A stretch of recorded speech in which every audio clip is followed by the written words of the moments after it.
radio for the masses. Headline edition, July 8, 1947. The Army Air Forces has announced that a flying disc has been found and is now in the possession of the Army. If the game is rigged, change the game. Game changer. I occasionally think how quickly our differences worldwide would vanish if we were facing an alien threat from outside this world.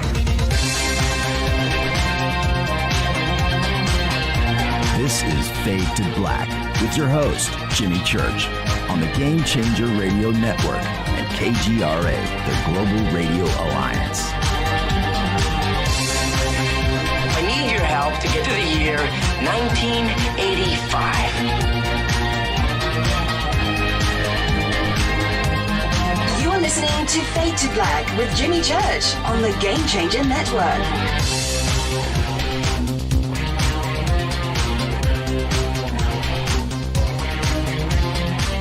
Good evening. Fade to Black. Bespoke radio for the masses. Yeah, man. Today's Monday, July 27th.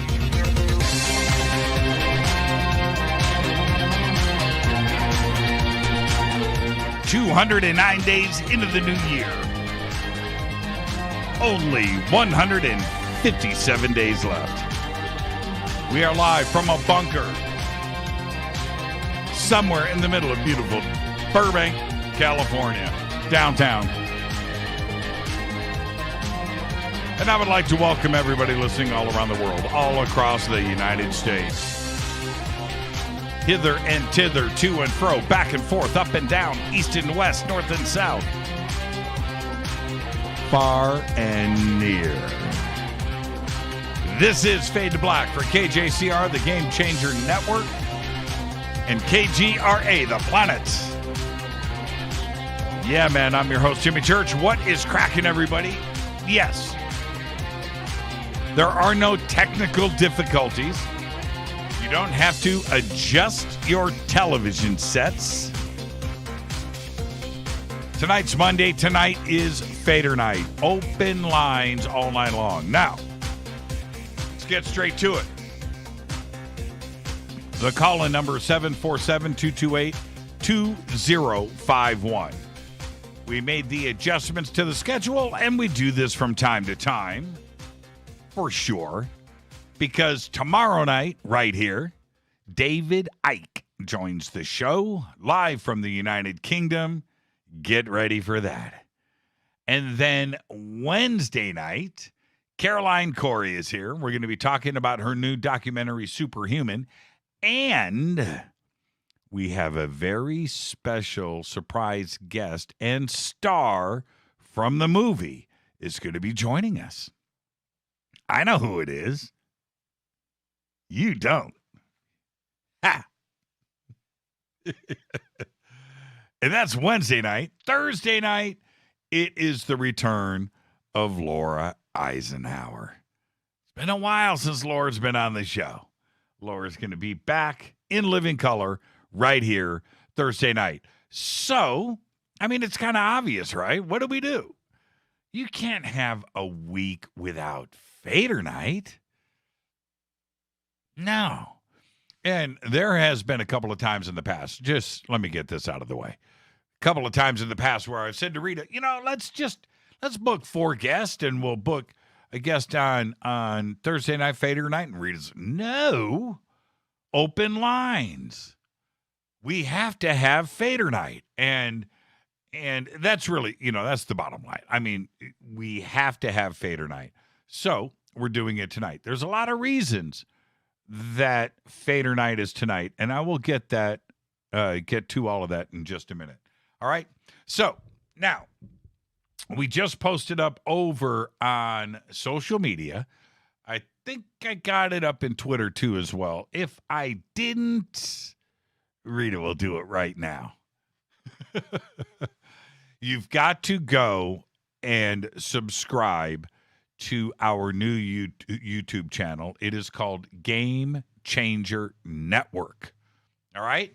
And that's where our new series, The H Factor, is going to premiere. All right? I have let everybody know that we have built a new video studio.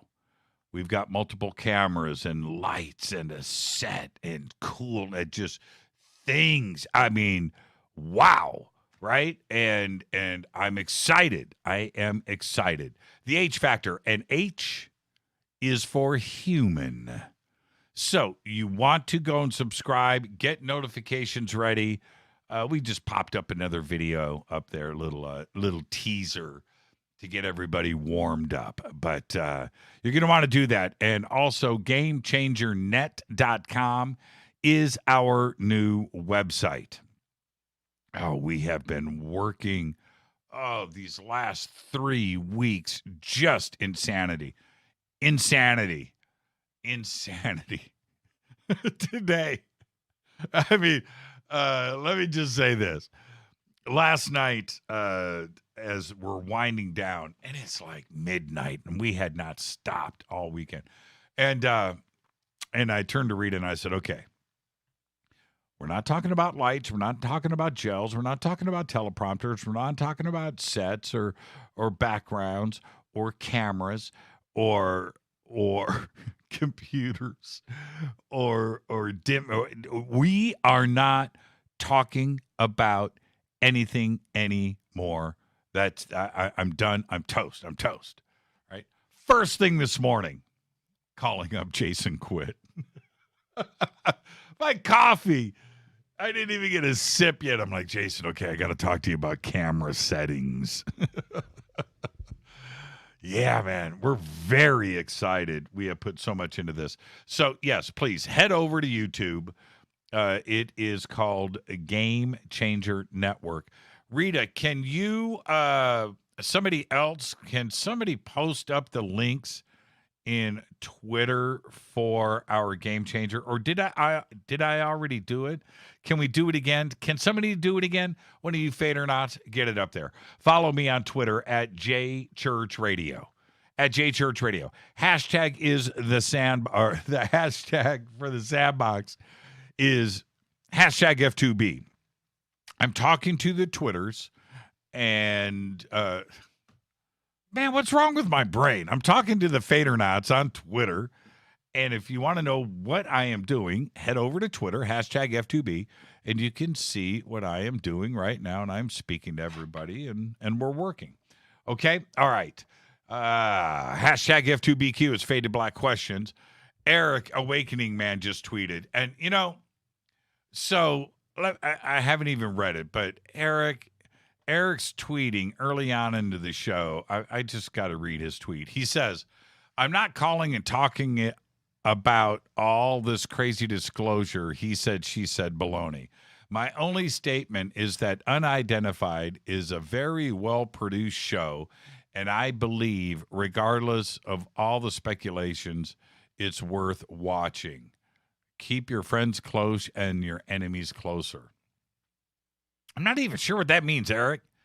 Eric, I'm not even sure what that means. If you enjoy the show, watch it. I mean, I watched Project Blue Book. I admit to that. Absolutely. I mean, that was the biggest bunch of disinfo, but it was fun. It was fun. And if you enjoy watching a disinfo show like Unidentified and you enjoy it, go watch it. Disinformation is the new norm. I'm going to be talking about that all night tonight here on Fade to Black. All right. Email is jimmy@jimmychurchradio.com. Let's get to the breaking news. 16 volunteers from the Wasdale Mountain Rescue Team took turns carrying Daisy, a 121-pound St. Bernard from England's highest peak, Scafell Pike. The mountain rescue team spent nearly 5 hours rescuing Daisy, who had collapsed Friday evening while descending the mountain with her owners. You remember the cartoons, right? The St. Bernards with the wooden oak keg to go up and that's Daisy, right? Rescue workers said Daisy was displaying signs of pain in her rear legs and was refusing to move. Man, it just tears at your heart, doesn't it? After consulting with the veterinarian's office, they administered some pain relief and adjusted their stretcher, which is designed for humans, to be more dog-friendly. They also packed a few treats to help settle her down, and they also said that Daisy is now recovering from her ordeal. There you go. Now, as the week begins with a flurry of asteroidal activity, with 4 space rocks set to shoot past Earth tomorrow. Now, there's actually 5, because to kick things off, a small house-sized asteroid, it's called 2020-001, is going to just buzz by planet Earth at a distance of 669,000 kilometers. And that's close. That's tonight. Then, on tomorrow, right, we will witness a whopping 4 flybys in one day, starting with 2020 NZ and 2020 OE2, 28 meters and 12 meters in diameter, respectively, which will cruise by at a safe distance of 3.1 million kilometers and 1.7 million kilometers. But next is the car-sized 3-meter 2020 OY4, set to skip by at a distance of just, are you ready? 41,500 kilometers. That's close. It's going to be followed by a plane-sized 26-meter asteroid called 2020 OR4, which will pass by at 10 times that distance at about 457,000 kilometers. Now, both of these might be considered a little too close for comfort, as the distance between the Earth and the Moon is just 384,000 kilometers. Neither pose any real threat, however, as they are unlikely to strike us, and even if they did, we've got our atmosphere. I can't argue with J Church Radio when he hasn't even watched the show. Oh, I can't call. No, of course. Yeah, no, I'll argue with you. I believe their content so far is legit. Ah, man. Raving endorsement for unidentified. The CIA has finally gotten to awakening man. I never thought I'd see the day. But you know what? The CIA and counterintelligence professionals, right, they know how to get inside of your head. They do. Got inside of Eric's. They got him convinced. Wow. I think Eric needs to come by the house. He needs to spend an evening over here where we can have a little Jimmy talk. All right. Let's get the show cracking. Happy birthday to today, Bobby Gentry. 76 years old. Ode to Billy Joe. One hit. That's it. And it was one of the greatest songs ever made. Right there. Bobby Gentry today, 76. She lives in Memphis, by the way, next to the Tallahatchie Bridge. And I'm not making that up. Maureen McGovern today is 71. Man, I went old school, huh? Bobby Gentry, Maureen McGovern, the morning after. 71 years old. This is the crazy part. Pantera's Rex Brown today is 56. He's almost 71. On this day in history, OTD 1949, the world's first jet-propelled airliner, the British de Havilland Comet, makes its maiden test flight in England. Everything changed on this day. All right, here's your Fader fact. I need you to sit down. Don't gag.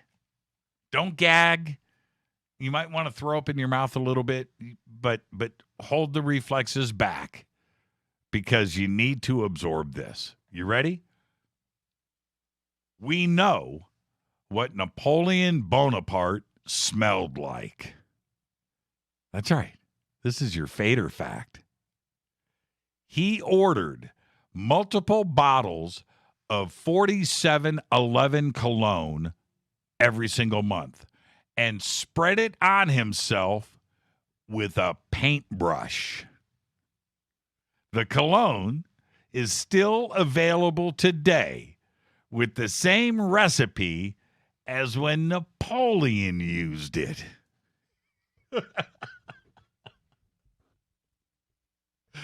Oh, man. I had to do it. I did. I had to do it. I had to do it. All right. It's Fade to Black, man. It's Monday night. It's Fadernight tonight. I want you to understand. Tonight is Fadernight. There is no Fadernight on Thursday. Tonight is Fadernight. The call-in number is 747-228-2051. We are doing it tonight because tomorrow night, David Icke joins us live from the UK. Wednesday night, Caroline Corey is here. We're going to be talking about her new documentary. It's called Superhuman. And we're going to have one of the stars of the movie here with us, a surprise guest on Wednesday night, along with Caroline. And then Thursday night, it's the return of Laura Eisenhower. That's a good week. All right, let me hit this River Moon coffee.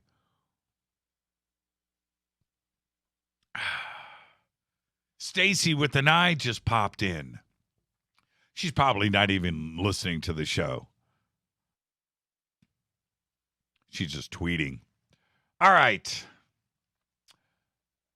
Well, tonight is Fader night, yes. And it's strange for a Monday. Yes, it is. But it's the universe working with us to make sure that we had open lines tonight. Why?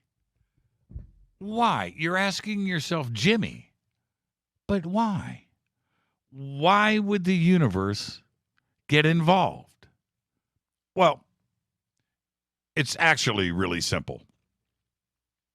Last Thursday was the big, and some say huge, New York Times article that the UFO community was all abuzz about.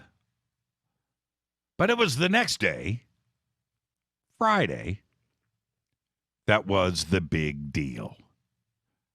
Not Thursday. You see, on Friday, the New York Times posted retractions from the Leslie Kean, Ralph Blumenthal article. Retractions as in plural. Now saying that Harry Reid didn't say that crashes of vehicles of other worlds had occurred. No. But instead said, Harry Reid, and I'm quoting, crashes of objects of unknown origin may have occurred. Now, I've got to say, these are obviously two completely different statements. One is crashes of vehicles from other worlds had occurred. Flying saucers had crashed on planet Earth. Okay? Now, when you jump into another statement, crashes of objects of unknown origin may have occurred, that's anything. That's anything. That's asteroids. That's anything. Comets. Space junk. It's anything. Oh, man. That is a retraction. Now, like I said last week during the show, which was Fader night, and it was on Thursday, the New York Times did no vetting of sources. And I also said that they're going to pay the price for publishing stuff that isn't sourced. Understand what I'm saying? Not playing around with my words here. I said that on Thursday. Friday, the retractions came rolling in. Retractions as in plural. So yeah, tonight, Monday, is a perfect night for Fadernight. Can't wait for Thursday. The universe has spoken.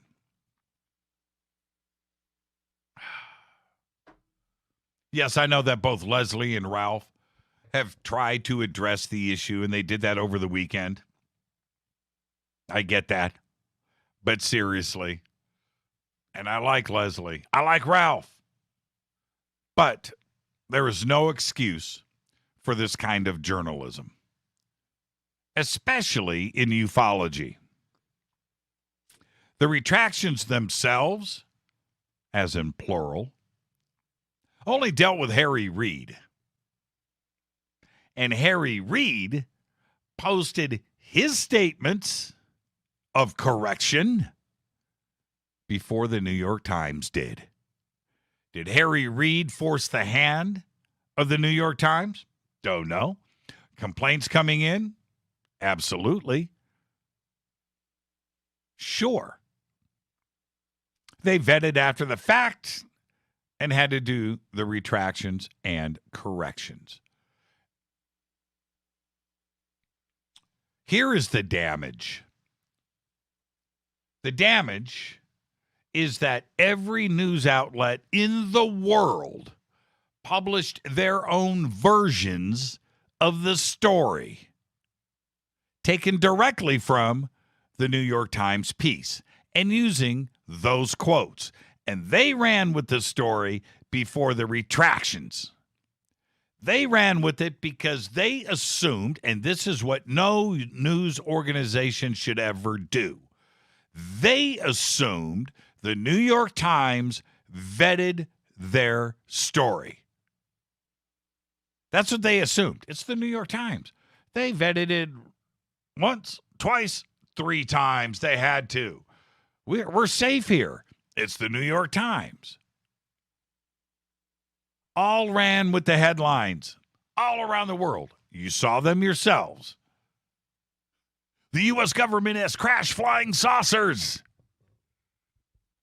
You saw it. Of course, I'm paraphrasing. Crashed vehicles of other worlds. But the retractions that the New York Times ran with on Friday will never be read. They were only read because John Greenwald posted it. I posted it. That's as far as it could. Nobody's going to read those. Nobody ever does. The retractions are not going to be posted by all of the organizations that used the quotes. No, they don't have to. It's the New York Times problem. And now the story is out there as fact. And that's a problem. Dr. Eric Davis, he's another issue altogether. And I'm just going to let that stew for a while. Going to enjoy it. Look, I know that there are those out there in the UFO community that want to say that, hey, at least the UFO subject is being talked about, Jimmy. At least it's being talked about, man. That isn't good enough. The one thing to say, no, I mean it like, it's one thing to say something like this. And in some ways it's correct, and I've even said it myself. But everyone should call out shoddy journalism. The article didn't serve any purpose. It really didn't. The only things of value in the article was the disinformation, the total untruths. This should have the UFO community speaking out right now. It's gotten so serious, at least for me, it's gotten so serious that when I see Joe Rogan posting all of this garbage as fact, He didn't wait for the retractions. No, he ran with it. And he hasn't said anything about it since. Both Joe and the New York Times just can't post things the next day like, can you imagine? Hey, you know that UFO's a real thing that we posted yesterday? Well, it's entirely untrue. In fact, it was all wrong. All of it. Sorry, man. That's not going to happen. The story's out there. It's now accepted as fact because of the New York Times. The retractions came the next day. All of the reposting and rerunning of the story happened overnight. But what's going to happen next? Right? The next time that Leslie, Ralph, or somebody else approaches the Times with another UFO story, what's going to happen? I'm telling you, I can hear it now. The news director's going to come in and go, check this out. The last time you brought me something like this, man, I don't know. The last time we ran with a UFO story like yours, all we did was eat crow and print retractions. I can't do this anymore. We have integrity. And that's the truth. And that's the damage done, and it's serious. And I want to talk about this tonight. That's why the universe interrupted this week so we could have Fadernight tonight. I'm your host, Jimmy Church. This is Fade to Black on the Game Changer Network and KGRA, The Planet. It's Monday night. It's Fadernight. 747-228-2051. I want to hear from you. I want Eric to call in and tell me what's so great about Unidentified. Maybe I'll watch it. Nah. I don't know. Probably not. On the Game Changer Network and KGRA, The Planet. You can follow me on Twitter at JChurchRadio. Email is jimmy@jimmychurchradio.com. The sandbox is #F2B. I'm your host, Jimmy Church. I'll be right back with your phone calls. Stay with me.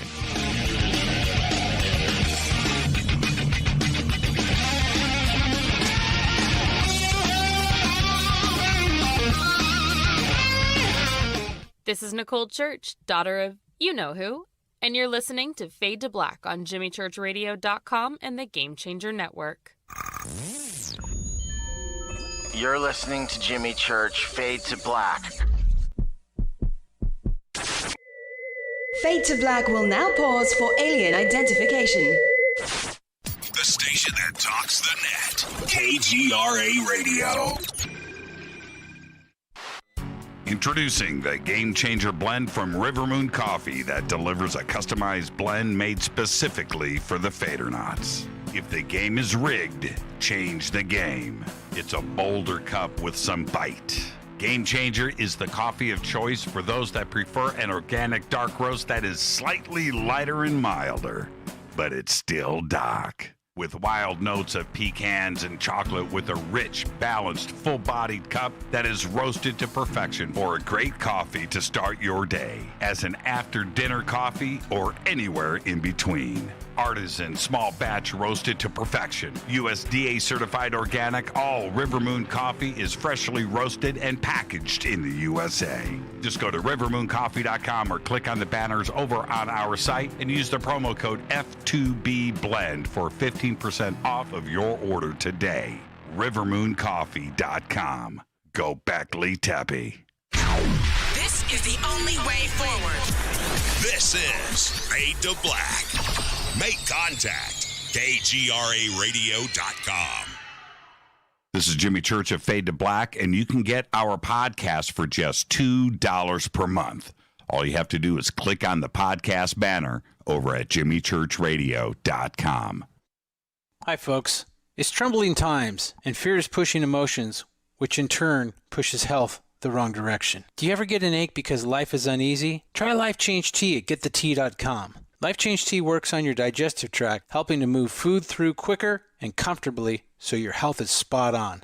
Life Change Tea may not help with world issues, but it will help with your digestive issues.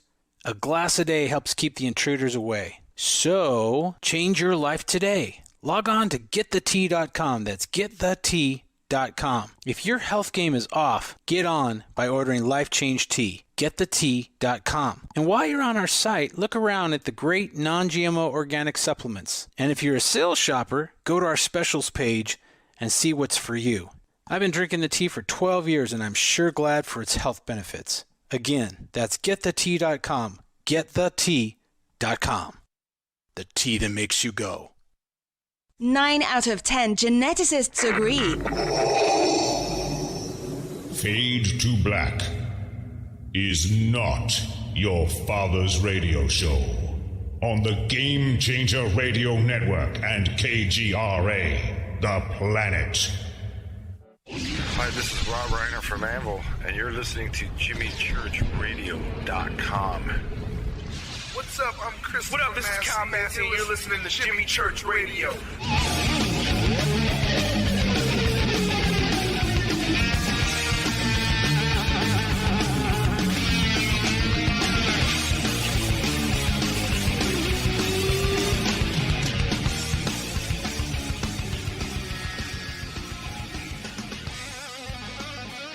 Welcome back, Fade to Black. I am your host, Jimmy Church. Tonight is a very special Monday night. It's Fadernight. Open lines all night long. 747-228-2051. 2051. It reminds me of Area 52. 2051. Get it? Area 53. As a compromise, just watched last week's episode 3 from season 2 about nukes and UFOs. Oh, come on, Eric. Hey, yeah, yes, okay. All right, Eric. I ride you hard because I love you. Always remember that. If I stop messing with Eric, everybody, that means there's a problem. So. And Eric knows that. That's a pretty good quote there, though. There is no foo-foo fluff. Oh, man. All right. 747-228-2051. I brought up the New York Times tonight. I would really... The reason why the community needs to not just let this one go. And believe me, the New York Times doesn't want any more attention paid to this. They don't want us talking about it. They don't want anybody talking about it. Nobody wants to 1, 2, 3, 4, retractions. That's the whole article, right? It's incredible. That's embarrassing for the New York Times. It's embarrassing for Leslie and Ralph. And there's no reason to ever, no journalist wants a retraction. No news editor, no editor, publisher. You don't want a retraction. You don't want to do that. But they did. And it's what the retractions were about. Because the most sensational part because most of the article was just whatever. But the most sensational part in that entire article was the United States government has crashed flying saucers. We have them, not parts, not debris, not not soil samples. We've got crashed flying saucers. Got a senator with this quote, an alleged nuclear physicist that is working for, what appears to be a big corporation, but that's only been going on for a few months. It's not that big of a deal, but these quotes are there. Oh, man, the Senate knows. I told the Senate we've got crash flying saucer. Man, that stuff needs to be vetted. And as it turns out, as we now know, that stuff got retracted. It got retracted quickly. And to have Harry Reid turn around and go, whoa, may have. Things may have crashed into Earth. Things. Oh, I get it. Okay, whatever. Okay. And before the UFO community goes out and starts saying things like, well, you expect him to retract this because, he's got a retirement fund and he can't, it's already out there. What, a retract? No. And the reprints and the publishing of this article that went on by the hundreds around the world, they ran with the story because the New York Times ran with it, and everybody assumed that the story was vetted. The retractions came in the next day. Unbelievable. So, no, we shouldn't let this go. They want you to let it go. They do. Oh, it's not that big of a deal. I know it was said and the retractions are there, but at least this article is pushing the agenda forward. What about Marco Rubio? What about, no. Let's go to the phones. Hi, you're live on Fade to Black. Who's calling? Hey, Jim. Hey, JC. Who's calling? Turn me down in the background. No, I definitely did. Hold on. There you go. Sorry about that. First of all, it's nice to hear your voice. And I wanted to first start off with an apology. I made a comment about MUFON, and it's the same thing that you were feeling about the New York Times, is that people that not are just researching this subject, but have actually been a part of it since they've been a young child, and their family's been through it, and their generations have been through it, really take offense by the very obvious way that MUFON operates. And I'm trying to be concise and not get real lippy. Everything bad comes from that group of people, and I understand they're trying to change, but it's never going to change. People that have been telling the truth and had their hard work and research been demonetized, set up by the local authorities, lost their channels through YouTube and everything else. And yet, here's MUFON. Every time you make a report, the MIVs show up at your house and all kinds of weird stuff go on and on and on and on. So I really dislike them. So I apologize, though, for not being more civil in the way I talked to you on the show, because it really pees me off that word brings red to my brain. Well, yeah, I understand that, Michael. I do. But no matter how, and it's just like any organization, right? There may be trouble at the top, trouble with some state directors and what have you. But the vast, vast majority of MUFON members and investigators are good, honest, hardworking people that are drawn to MUFON because of their interest in trying to figure out what is happening with the UFO question. Just like most of the people that work at the New York Times. However, the people at the top, yes, you know what I mean? That goes with anything. Right. I look at Facebook. You may not like Zuckerberg. I may not like Zuckerberg. But, that doesn't mean that everybody that's at Facebook or anywhere, right? Anywhere. A car dealership, one bad salesman. That doesn't mean that everybody. It's not that.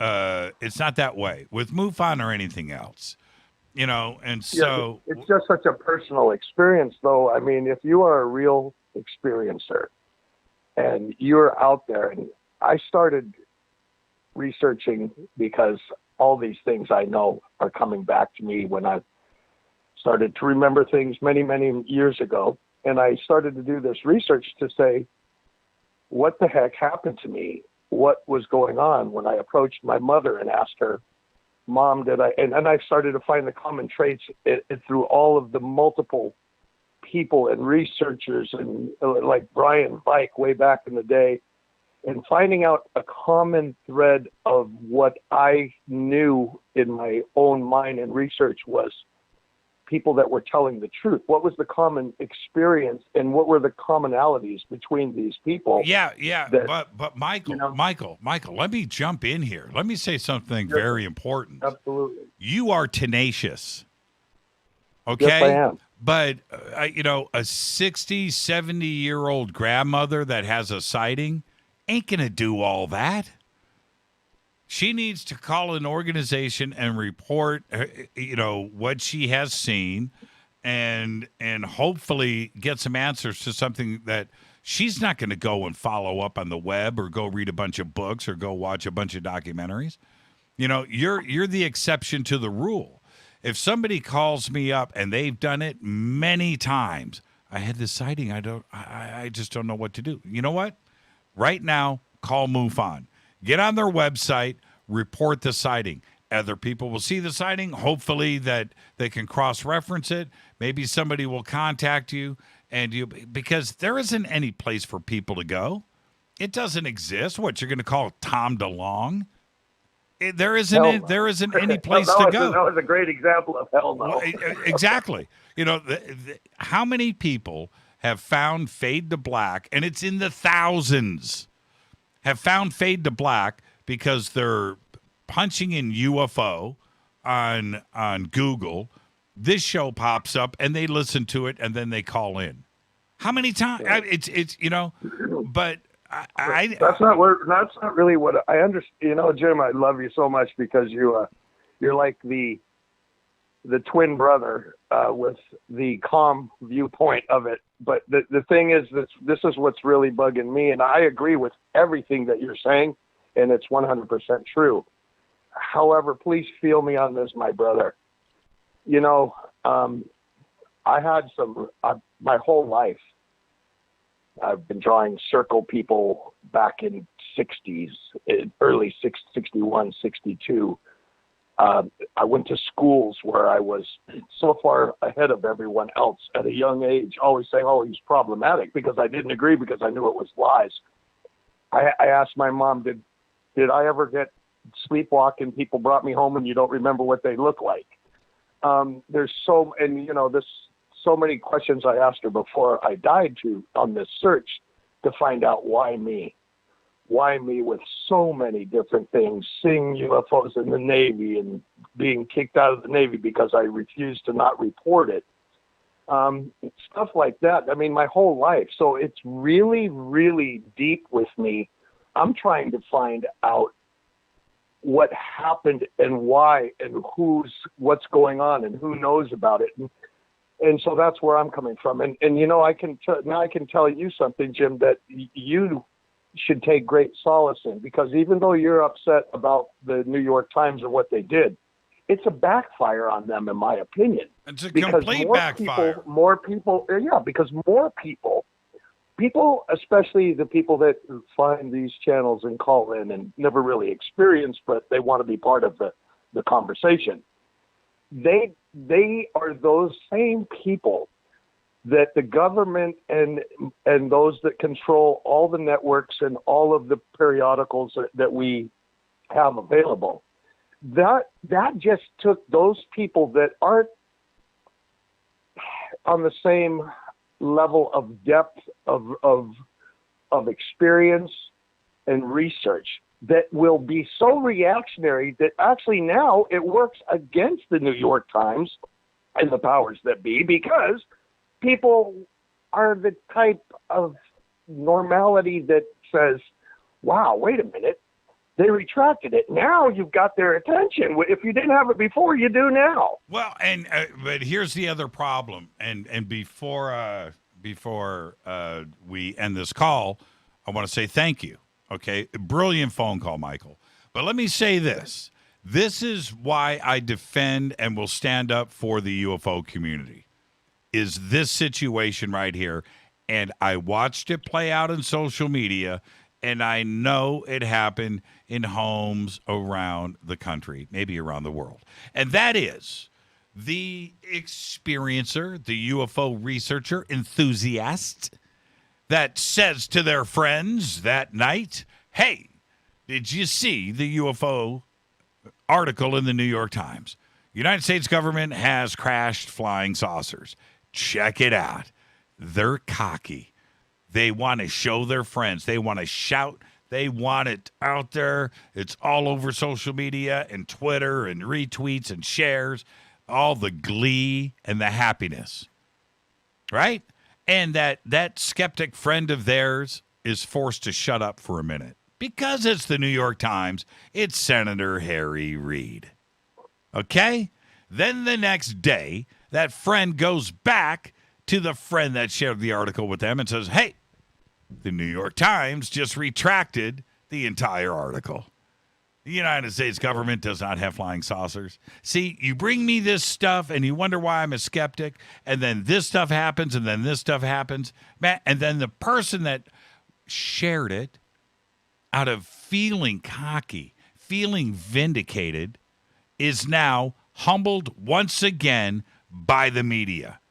And the next time around is going to be hesitant to speak out to not only her skeptic or their or his skeptic friends, but to anybody. And that's the damage. You know what I would say to that, Jim? But that's You'll the real never damage. Be able to fix stupid. If you want to be stupid, be stupid. But at some point, after you keep walking off the same cliff, you would think that people would stop going down the wrong fork in that road that leads to the cliff. Yes, I know. But, Michael, you're missing my point. Of course you're right. But you're missing my point. The UFO community has never had the New York Times or another major top shelf, toppest of the toppest shelf news organization back them up. And it's the first time. And it's the New York Times. It's not the Daily Grail out of London. Dude, it's the New York Times. What happened with Dr. Stephen Greer and even holding it before Congress? He didn't hold it with somebody. That's way gnarlier than any New York Times. It wasn't before Congress. Okay, so let's not, and Stephen's great. Citizens hearing was great, but let's not get ahead of our skis here. But retired members of Congress, it's a different situation. Wasn't before Congress, but you can't constantly where the emotions of the UFO community have gone up, down, up, down, up, down, up, down. And when you have these kind of mistakes that were made on Thursday of last week, go all the way back to the Mylar #1 balloon with TTSA. You can't make that kind of mistake. You can't do that. They wanted to brush that under the table. But you know what? The UFO question is getting out there. We're talking about it. Forget about those. Why are those mistakes being made? And then it was one stumble after another. Right? But everybody just wants to go, oh, yeah, but everybody's talking about UFOs. Everybody's talking.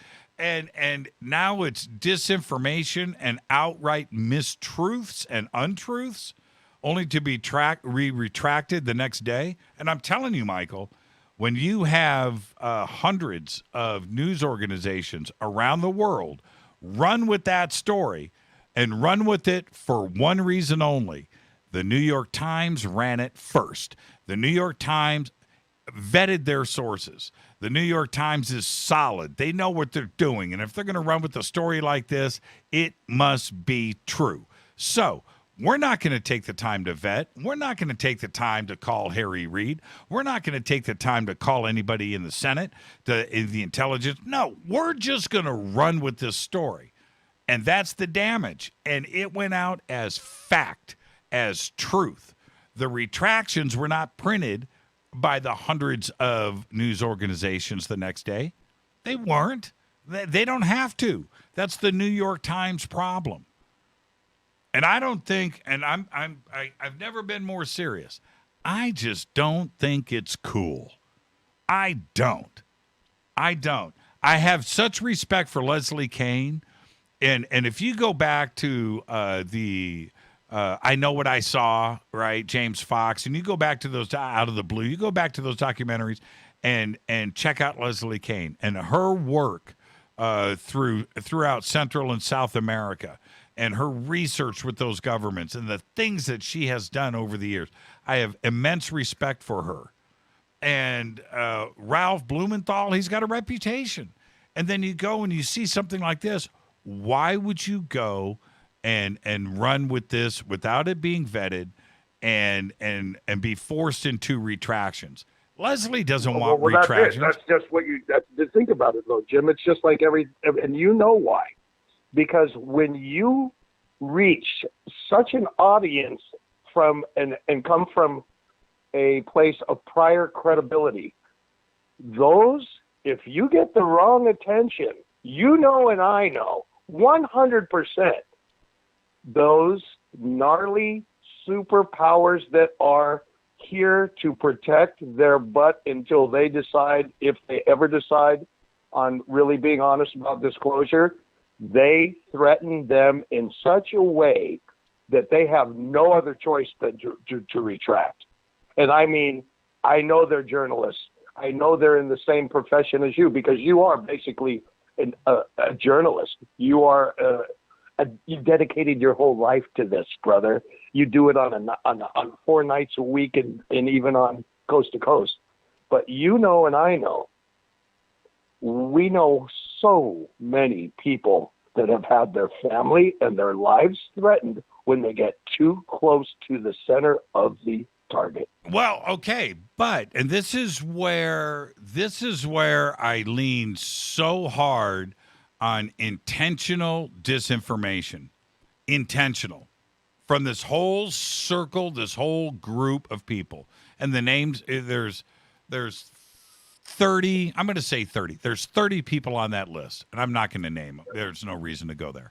But that the disinformation has been so intentional and so outrageous that everything that you're talking about right now, it seems that they don't care about they don't apparently are not scared. Tarnish to the reputation. They're not scared. They're not scared of who you think that they should be scared of. I think that they are. No, why? Why well, go? Because people die, people disappear, people get killed, people all of a sudden commit suicide. Look, just for an example, look at the grunge report. They used to be so hardcore, and about 2.5, 3 months ago, man, what a profile change! I mean, they just started to go. Yes, okay, all of that may be true, but what I am saying is this. Is that this group of 30 does not care about the disinformation. They don't care about it. They absolutely do not care. Why? Why do you think that is, Jim? Oh, I think it's rather obvious because it's intentional. Yes, I do too. It's intentional. It's intentional. You know, it's intentional, and it's gone over. Do you take any solace in that? You know, and I know 100% that it's backfiring in their faces. Well, now it is. Well, it started 2 years ago. Yeah, and it is definitely not the party that they expected. It's not the party that they expected. And I look at the thing is, I brought up Joe Rogan. And the New York Times today, because it's very important. I brought up Joe. I kind of singled him out. But Joe has a very large influence. And exactly. that combined with the BBC and RT and MSNBC yeah, but and when ABC. Your livelihood is threatened, Jim. But let me finish. You have one of two choices. Michael, you know what I mean? Michael, let me finish before we run out of time, okay? Sorry, I use Joe Rogan as an example. I use the New York Times as an example in that all of these news organizations ran with the story. So did Joe. And Joe, with his sphere of influence, is like, now it's official. The New York Times just announced that we have crash flying saucers. Get ready, everybody. 2020 is going to be a crazy. So Joe, there is his fan base by the millions are going to read that and take it as fact. Joe's not going to print the retraction. Joe's not going to say, hey, that Instagram post I did yesterday, that tweet that I did, that video I did, that thing, I need to, you know what, there were some untruths there, and I need to make that clear to him. He doesn't know. He's not. It's not his responsibility. He's repeating what the New York Times said. And that's the damage that is done. And who wins? It's those 30 people that are spreading the counterintelligence and disinformation from this same group of people. So doesn't that make the possibility of what you're doing worthless? No. Oh, is that because what you're telling me is this, is that no matter what source it comes from, what your fan base has, if the powers are always going to be, it doesn't matter if you have 4 of a kind. If you have 4 kings, they're going to have 4 aces. If you have a ace high flush, they're going to have a royal flush. Is basically what you're telling me? It's not worth it to fight, or is it just going to be a worthless game that we always come out the loser, no matter how good of a poker player we are? Exactly, Michael. And what's the name of this network? The Game Changer Network. And what is our byline? If the game is rigged, change the game. And that's why I am here. That's it. You throw in the towel. Jim, from the bottom of my heart, dude, you don't even know, because it's so personal to me. I love you very much, and I love Rita very much. And I could not give you enough kudos and rewards to let you know that if it wasn't for people like you, Jim, and honestly, I'm not trying to sound like a schmoozer or nothing, but man, you provide so much.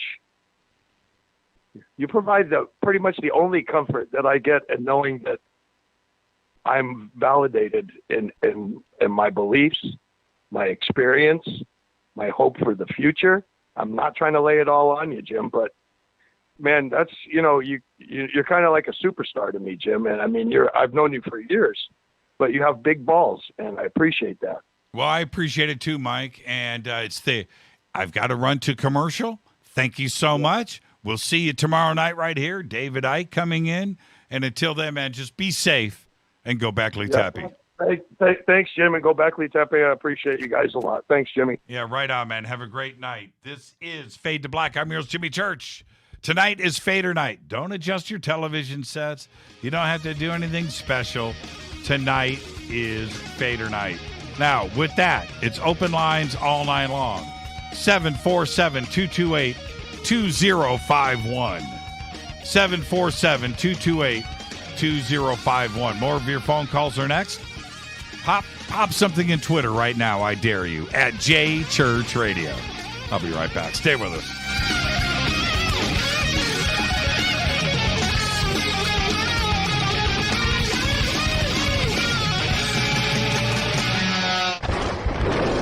This is Fade to Black with Jimmy Church on the Game Changer Radio Network and KGRA, the Global Radio Alliance. This is KGRA Digital Broadcasting Station, Salt Lake City, Utah, Van Buren, Arkansas.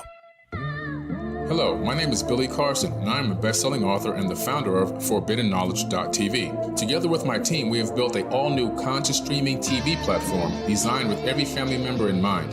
If you have ever wanted to travel the world and attend lectures and workshops from your favorite speakers but weren't able to, look no further. ForbiddenKnowledge.tv. There are dozens of workshops and lectures from speakers you know and love. We have also included amazing categories to assure that your consciousness is entertained and elevating on a daily basis. Amazing interviews, ancient history, ascension knowledge, wisdom teachings, documentaries, conspiracies, mysteries, health and fitness, conscious cooking, meditations, finance, yoga, and so much more. To start your free trial on any mobile device or computer, surf to ForbiddenKnowledge.tv. That's Forbidden Knowledge with the number 4, ForbiddenKnowledge.tv. Again, visit ForbiddenKnowledge.tv today.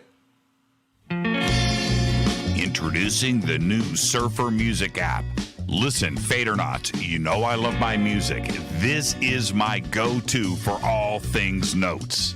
The Surfer app is a brand new concept in music listening. Surfer is free, providing unlimited access to thousands of live streaming radio stations.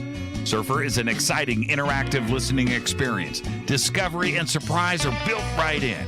Surfer is your destination to discover and rediscover great live streaming music.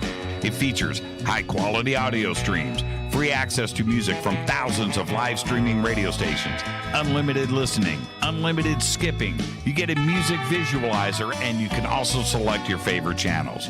Get it at the Apple App Store or Google Play. Just search Surfer Music or click on the Surfer banner at jimmychurchradio.com. Go Beckley Teppy.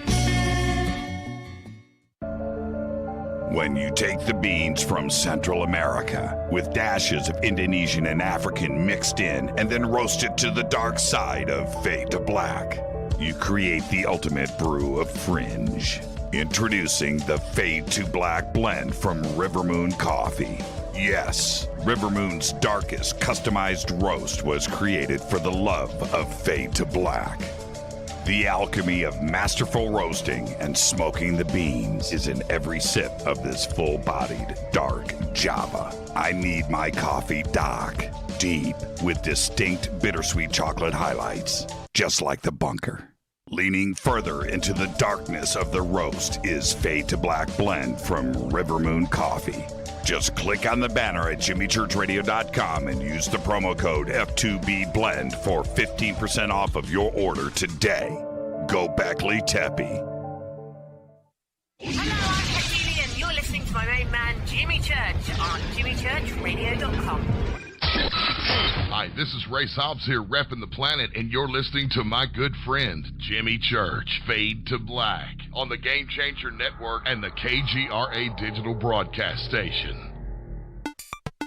This is Toby Kebbell.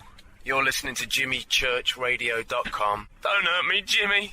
I'm only little. Hey, I'm Adrian Grenier. And this is Ari Gold. We're the Honey Brothers. Yes. We are of the Honey Brothers. Hey, I'm Adrian Grenier. And I'm Ari Gold. We're the Honey Brothers. And you're listening to Jimmy Church. The Revolution. This is Jimmy Church of Fade to Black, and you can become an official Fadernaut by just going to our membership section at jimmychurchradio.com. Hello, this is Serena Wright Taylor from Conscious Life Expo, and you're listening to Fade to Black with Jimmy Church, who holds the Lucky Pony record for the best astrological chart since 1963. True story. This is Micah Hanks of the Gralien Report, and you're listening to Jimmy Church on Fade to Black, across the globe on the Game Changer Radio Network and the one and only KGRA Radio, The Planet.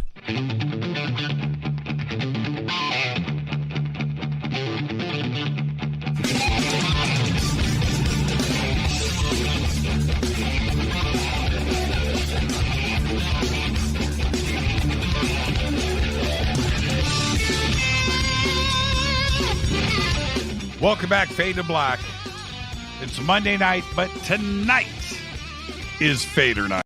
747-228-2051.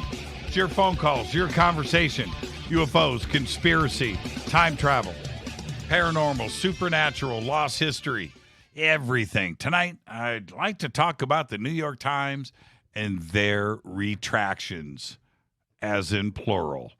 Got lots of calls on hold. Let's go straight back to the phones. Hi, you're live on Fade to Black. Who's calling? Hey, Jimmy, it's Max from Washington. Hey, Max. Good weekend? We worked. Awesome. So, I think it's just like last time. They trumped this whole thing up to be a big release, and then they dwindled it back, and here we are again. But you know that's it's always going to be like, okay, we have to vet this story. Nobody vets anything anymore, so I mean that's kind of the way it is there. But I have a interesting bit of crypto news. Now that I'm back over here in the motherland, I hooked up with a buddy of mine's sister, and she has pictures of the Snake River mermaid. It's actually a merman. This when I grew up over there, I think the first time I saw it, I was about 12 years old, his mom had this deal in like a little size 10 shoebox, and it's the top half of it is a guy with a little goatee and everything, all 5 fingers. The bottom of it it's like a carp. But she had recently passed away, and we were talking about her. And I said, "Do you have pictures of that thing?" So I got to help her clean out the attic. I'm going to put that stuff up there on the website for you. Yeah, I can't wait to see it, man. I can't wait to see it. Yeah. Pop it out there. I want to see it. Well, yeah. It's not from Zoolander. No, it's ferry off the Snake River in Columbia County, Washington. Yeah, pretty right. much right by like a little beach park that everybody used to go and hang out with their boats at. Yeah, right on. All right, well, post it, Max. Let us know. All right. Stay on top of it. All right. Enjoy your night. Go Beckley Tepe, Jimmy. Go Beckley Tepe. Great phone call. Thank you. I'm not a mermaid. I'm a merman. Yeah, I said it. Yeah, it's one of the great movies of all time. Hi, you're live on Fade to Black. Who's calling? How are you doing, Jimmy? I'm doing good. Who's this? Awesome. This is Dave from Lakeland, Georgia. It's been a while. Right on, Dave. What's on your mind tonight? Ever since Chris Bledsoe. Man, I just wanted to say I love to hear your voice right now. That's all. It's so cool to hear you again. I know you took some time off, and you found Bigfoot. I remember seeing that. Yeah, I did. See, the thing is we were just working the whole time, and Yeah. when you do the show every single night and everything, Oh my God! we had to take some time off to get some other stuff done. Otherwise, things just wouldn't have happened. You constantly work, Jim. You Yeah. constantly work, man. Yeah, and yeah. you got your family, your beautiful family, Yeah. and yeah, you work too hard, man.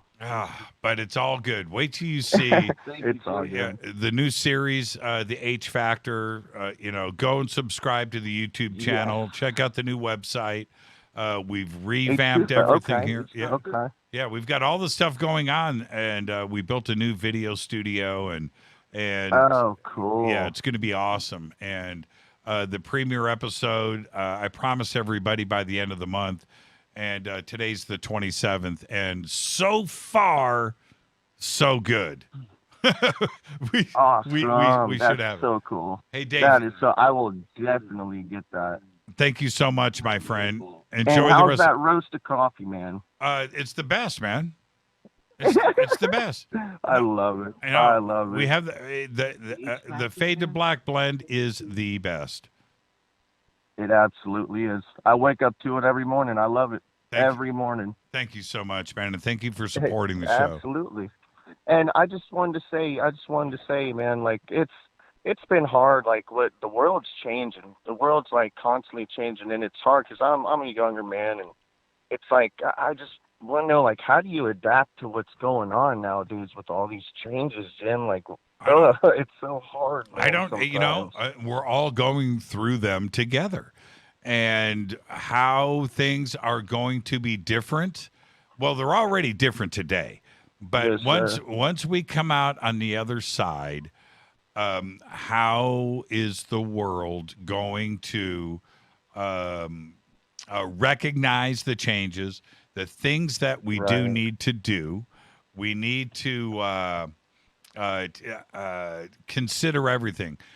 Not only it's how do I say this? It's not the stuff that we've all been talking about. Love your brother, love your sister, take care of the earth. Let's pollute less. Let's be kinder and gentler and all of these things. Well, it's that, but it's so much more.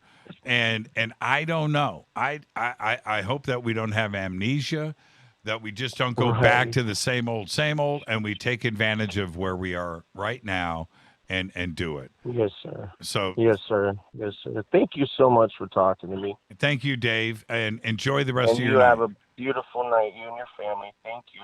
Thank you, Dave. That's Dave from Georgia. Great phone call right there. I don't know. I don't know what the future is. And we are all going through this together. And if you think about it, how crazy is it? Okay, look at my hair. I got it cut today. I hadn't gotten a haircut since February, right?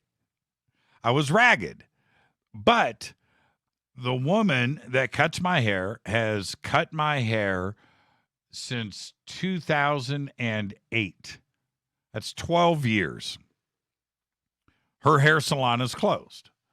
And it just got to the point where Rita's like, okay, we're shooting video. We're doing it. You've got to get your hair cut. So I called her up and said, are you open? She said, nope, but I can cut your hair at my house. So I went to her home today and got my hair cut, and her and I were talking about it. And she said, I'm struggling just like everybody else. My salon is closed, and I'm having some clients come here. And she's braving through it. When I say I'm in it with you, just like everybody else, I didn't get a haircut. February, March, April, May, June, July, 6 months. That's crazy. That's crazy to me. Crazy. All right. Oh, man. All right. Let's go back to the phones. Hi, you're live on Fade to Black. Who's calling? Hi, this is Susie. Hi, Susie. Hi. What's on your mind? Where are you calling from? Well, I'm calling from Southern Illinois. Southern Illinois. Town called West Frankfort. And how close is that to the river? We're about an hour from the Mississippi. Okay, all right. So yes, I'd call that south. Yeah. Yeah. I live about 45 minutes from the border of Illinois, about an hour from the border of Indiana, Kentucky, and about 2 hours from the border of Missouri, St. Louis. Yeah, that's a pretty cool little spot. So you can drive anywhere in an hour, and you can cross a state line. Yes. Yeah, it's pretty cool. What's on your mind tonight, Susie? Well, I've been a lifelong contactee, abductee, and I can analyze a ham sandwich to death, but I'm a retired mental health professional, so I'm pretty crazy, but I'm not insane, Makes sense. Makes sense. And what I wanted to talk about a little bit is why the government is so dead set against acknowledging what's going on. And one of the things I think that would be so taboo would be for them to come out and have to say that they entered agreement with aliens to abduct us, breed us, and repetitively use us for breeding. When you say that, let me ask you this. Mm-hmm. As a retired mental health professional, when you say that, does it feel crazy to have that position? To you, if somebody said that to you 20 years ago, mm-hmm. you probably did you think the same way, even though you're an experiencer, but you know what I mean? That's starting to push the boundary, right. Because I'm with you. Okay. I believe that all of that is possible and is probably happening. Mm-hmm.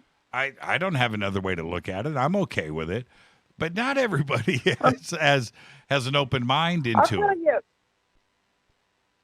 I'll just tell you what force myself out of, I call it the ET closet, because we block those things out of our mind, and then in our real life, we do not talk about that. And before the internet, we really never met anybody else that had everything happen to them. And then you hear somebody talk about it. And that's an oh shit moment for you. Yeah, it is. And well, let me ask you this then. Mm-hmm. When the New York Times came out with this article last Thursday, where they make some pretty bold statements for the first time in the history of journalism that I know, at least from a publication like the New York Times, that you've got a senator on the record. You've got an alleged physicist on the record. When I say alleged, I don't know the Eric Davis personally, so I can't, his CV speaks for itself, so that's cool. But to say that, I told the Senate that the United States government has crashed flying saucers, and Harry Reid coming out on the record and saying that, and then all of this stuff getting retracted the next day. The Eric Davis stuff hasn't been retracted yet because I don't think Eric Davis gives a crap about what he says, but or what other people say about him. But Senator Harry Reid was very vocal. I did not say that, and the retractions were put out there. What does that do for experiencers like you, where one day you're vindicated and it's published by the New York Times, and then the next day the New York Times takes it all back? What does that do for you and your emotions? Well, trying to live a life of a lie is 10 million times so suppressive to a person that living a lie is just not for me. And I think once you get older and you are comfortable in your own skin and you know what's going on, and it's 10 times crazier to say, no, it didn't happen, than to say, yes, and this is what's happened to me. Of course, I've been ridiculed. I was asked to, at a bonfire recently, bring the aliens down because they needed their cat spayed and they couldn't afford it. So, Wow. It's just... wow, that's harsh. That's harsh. Yeah. That's harsh. That's harsh. That's harsh. Everybody was drinking, but it's just... I don't think people in general that are even halfway awake in this field believes anything the government has to say. They don't believe retractions. They're not going to believe this senator and that senator, and they deny, and it's ludicrous. You can't be a serious, intellectual human being, hybrid, whatever you want to call us, and for our own mental well-being and stability, you can't say that.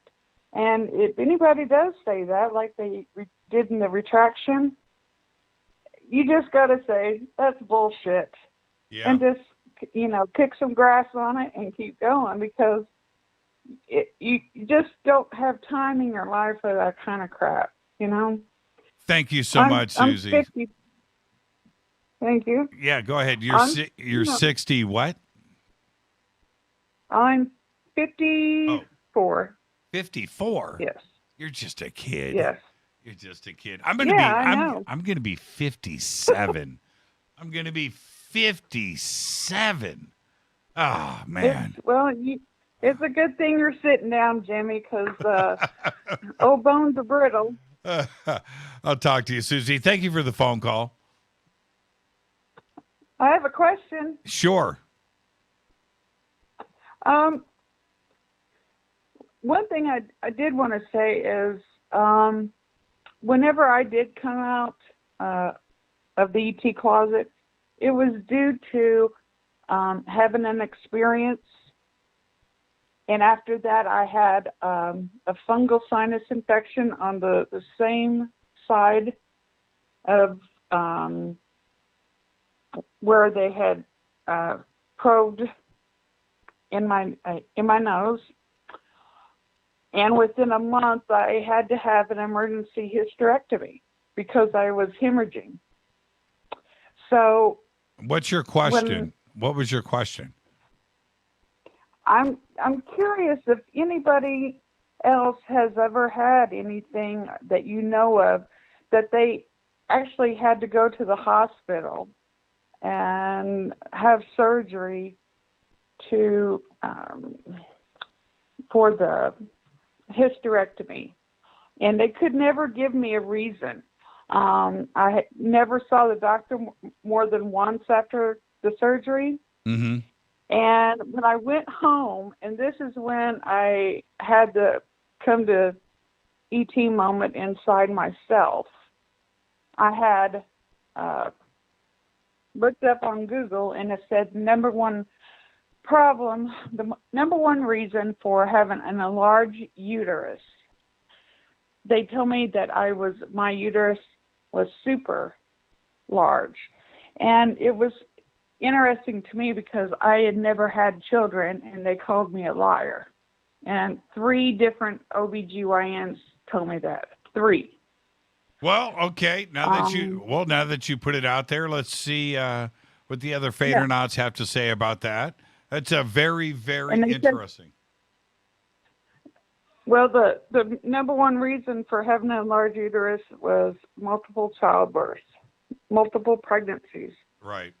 And they didn't believe me that I didn't have any children. So sure. I'm just curious. Yeah. Susie, I'm sure you understand it's a little out of my wheelhouse, but we'll see what everybody else has to say. I didn't think anything was out of your wheelhouse. Thank you so much, Susie, and enjoy the rest of your night. We'll see you tomorrow night with David Icke. All right, thank you. Thank you. Gobekli Tepe. Another great phone call right there. And let's go here next. And tonight's Monday night. Tonight is Fadernight. You're not confused with what is going on right now. 747-228-2051. Let's go back to the phones. Hi, you're live on Fade to Black. Turn me down in the background. Turn me down in the background. You got to turn me down. I hate to do that. You just got to be ready. You got to be ready. I'm Fade to Black. You got to be ready. All right. Hi, you're live on Fade to Black. Who's calling? Hey, Jimmy. It's Sarah Ann. It's who? Sarah Ann. Hey, Sarah Ann. How are you? I'm good. How are you? Fantastic. It's Monday night, and I get to have a Fader night. I know. It's great. And you should be so grateful for your hair, Jimmy. You know how many guys would pay thousands and thousands of dollars to have that hair? Yeah. Rock it. Yep. It looks great. Yep. You're right about that. Hey, good. So, I wanted to just comment on something that has come up for me from that article. And forgive me, I haven't slept in like 3 days, so I'm not going to speak much. Still foghorn in my brain. But the only thing I can focus on is there's a paragraph in which, I don't have it in front of me, but they cite Mr. Rubio as being concerned about China or Russia having gotten some sort of technology. That's right. I think that that's a big old info bomb, and I think that it comes from the positives who are dropping a clue about, what we could explore. And I almost feel like, this epic mess up is kind of a distraction, because there's things that are being kind of put in front of us to play with. That's what I feel. And I can't explain, the significance of China and Russia. I kind of have some ideas about why they are so powerful and why they have a connection to ETs that are very, positive for people like me. But they are a threat because of that. And I don't know exactly why, but, maybe it's something to explore. Okay. Yes, and I agree. But this is where I want us all to think a little bit, which is that maybe just maybe, I'm just throwing this out there, Saran, just maybe, and let's not forget how many UFO sightings I have had. I love it. I'm trying to figure this out. That being said, and I know we are being visited. I know this as a fact. But maybe, just maybe, Marco Rubio in the Senate are actually talking about China and Russia and their technology, and they're actually worried about China and Russia's technology, not ET, not UFOs, not ET technology, nothing to do with anything off planet, that just maybe it might be what it's supposed to be.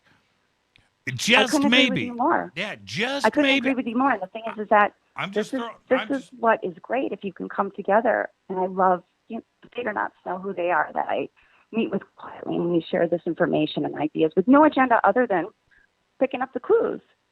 And yeah, that could be potential. And I think that is one possibility. Yeah, it just may be just that.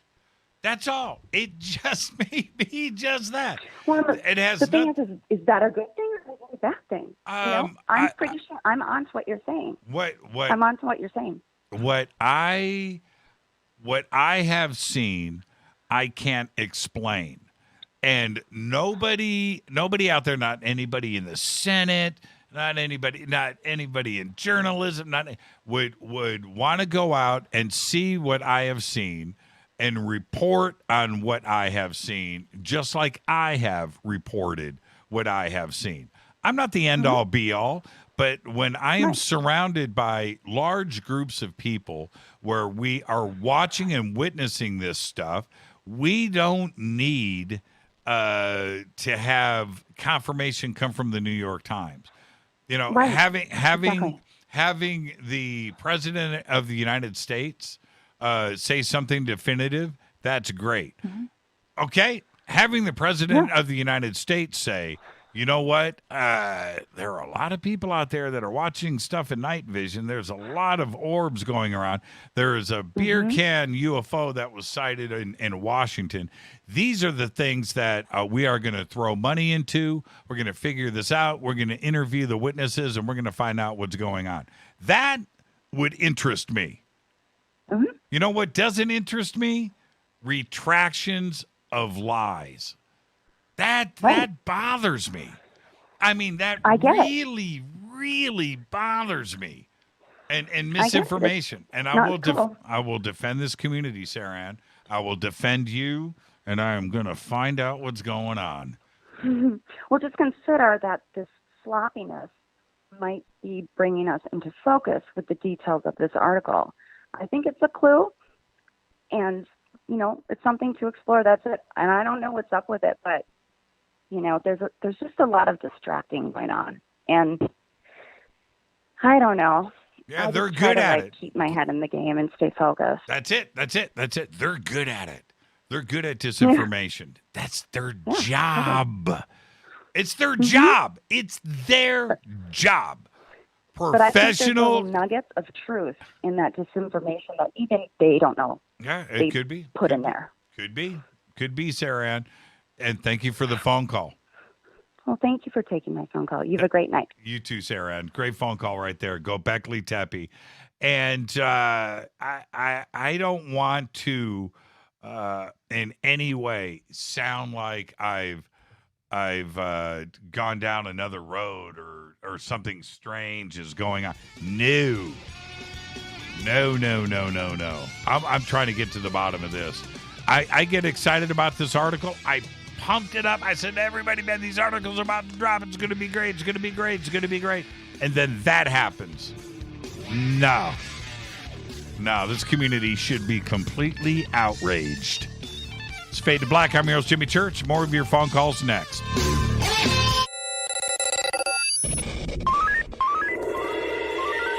Way out here, we listen to Jimmy Church. You're listening to Fade to Black. All Always on the edge of the hottest alternative talk. Jimmy Church with Fade to Black. KGRARadio.com. ¿Qué tal, mis amigos? Yo soy Mario Carson, el tiburón, y los invito para que escuchen a mi buen amigo Jimmy Church Radio. ¡Claro que sí! Do you want to be an official Fadernight? Of course you do. This is Jimmy Church of Fade to Black. Just go to our membership section at jimmychurchradio.com. Come join us for the StarWorks UFOs and Artificial Intelligence Conference, November 6th through the 8th at the Aquarius Resort in Laughlin, Nevada. A full weekend of events with Grant Cameron, James Fox, Alan Stivelman, Sid Goldberg, Jaime Maussan, Lynn Katai, Paul Hynek, and another dozen great speakers and presenters. Special Fade to Black Sky Watches with Hoffman's Optics on Thursday and Friday nights, movie premieres, a cocktail party, a dinner gala. Get your discount ticket packages today at StarWorksUSA.com. I'll be there along with the entire Fade to Black crew. Start planning your weekend now for the StarWorks UFOs and Artificial Intelligence Conference, November 6th through the 8th at the Aquarius Resort in Laughlin, Nevada. Just visit StarWorksUSA.com. Go Beckley Tepe. So, you love talk radio? Then you'll love TalkStreamLive.com. TalkStream Live is always on, 24/7 with the best streaming talk shows. Find your favorite talkers and discover some new ones. It's free, readily available online or on mobile with any smartphone or tablet. Finding your favorite talk shows all in one place has gotten a whole lot easier. Just go to TalkStreamLive.com. Be sure to download the free apps from Google Play or the iTunes App Store. You listen to us, and we listen to you. And so does the CIA. KGRARadio.com.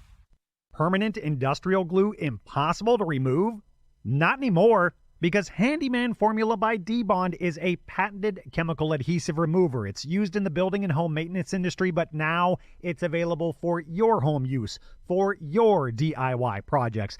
Unglue stickers, silicone rubber, labels, price tags, flex tape, weather stripping, carpet glue, wood glue, liquid nails, even 3M 5200. And it dissolves graffiti. Yeah, graffiti. Handyman Formula by D-Bond works, and it's safe to use on most surfaces. No need to call a professional. Don't get out the pliers and blowtorch. Just apply a little Handyman Formula by D-Bond and wait 90 seconds, then quickly and easily pull the items apart.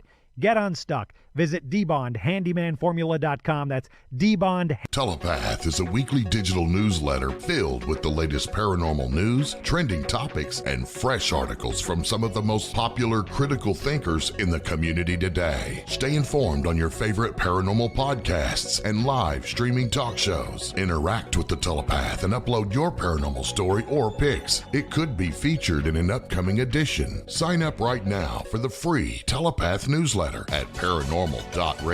That's paranormal.radio. Including the network you're listening to right now, the Paranormal Radio app, free in Google Play and the iOS App Store.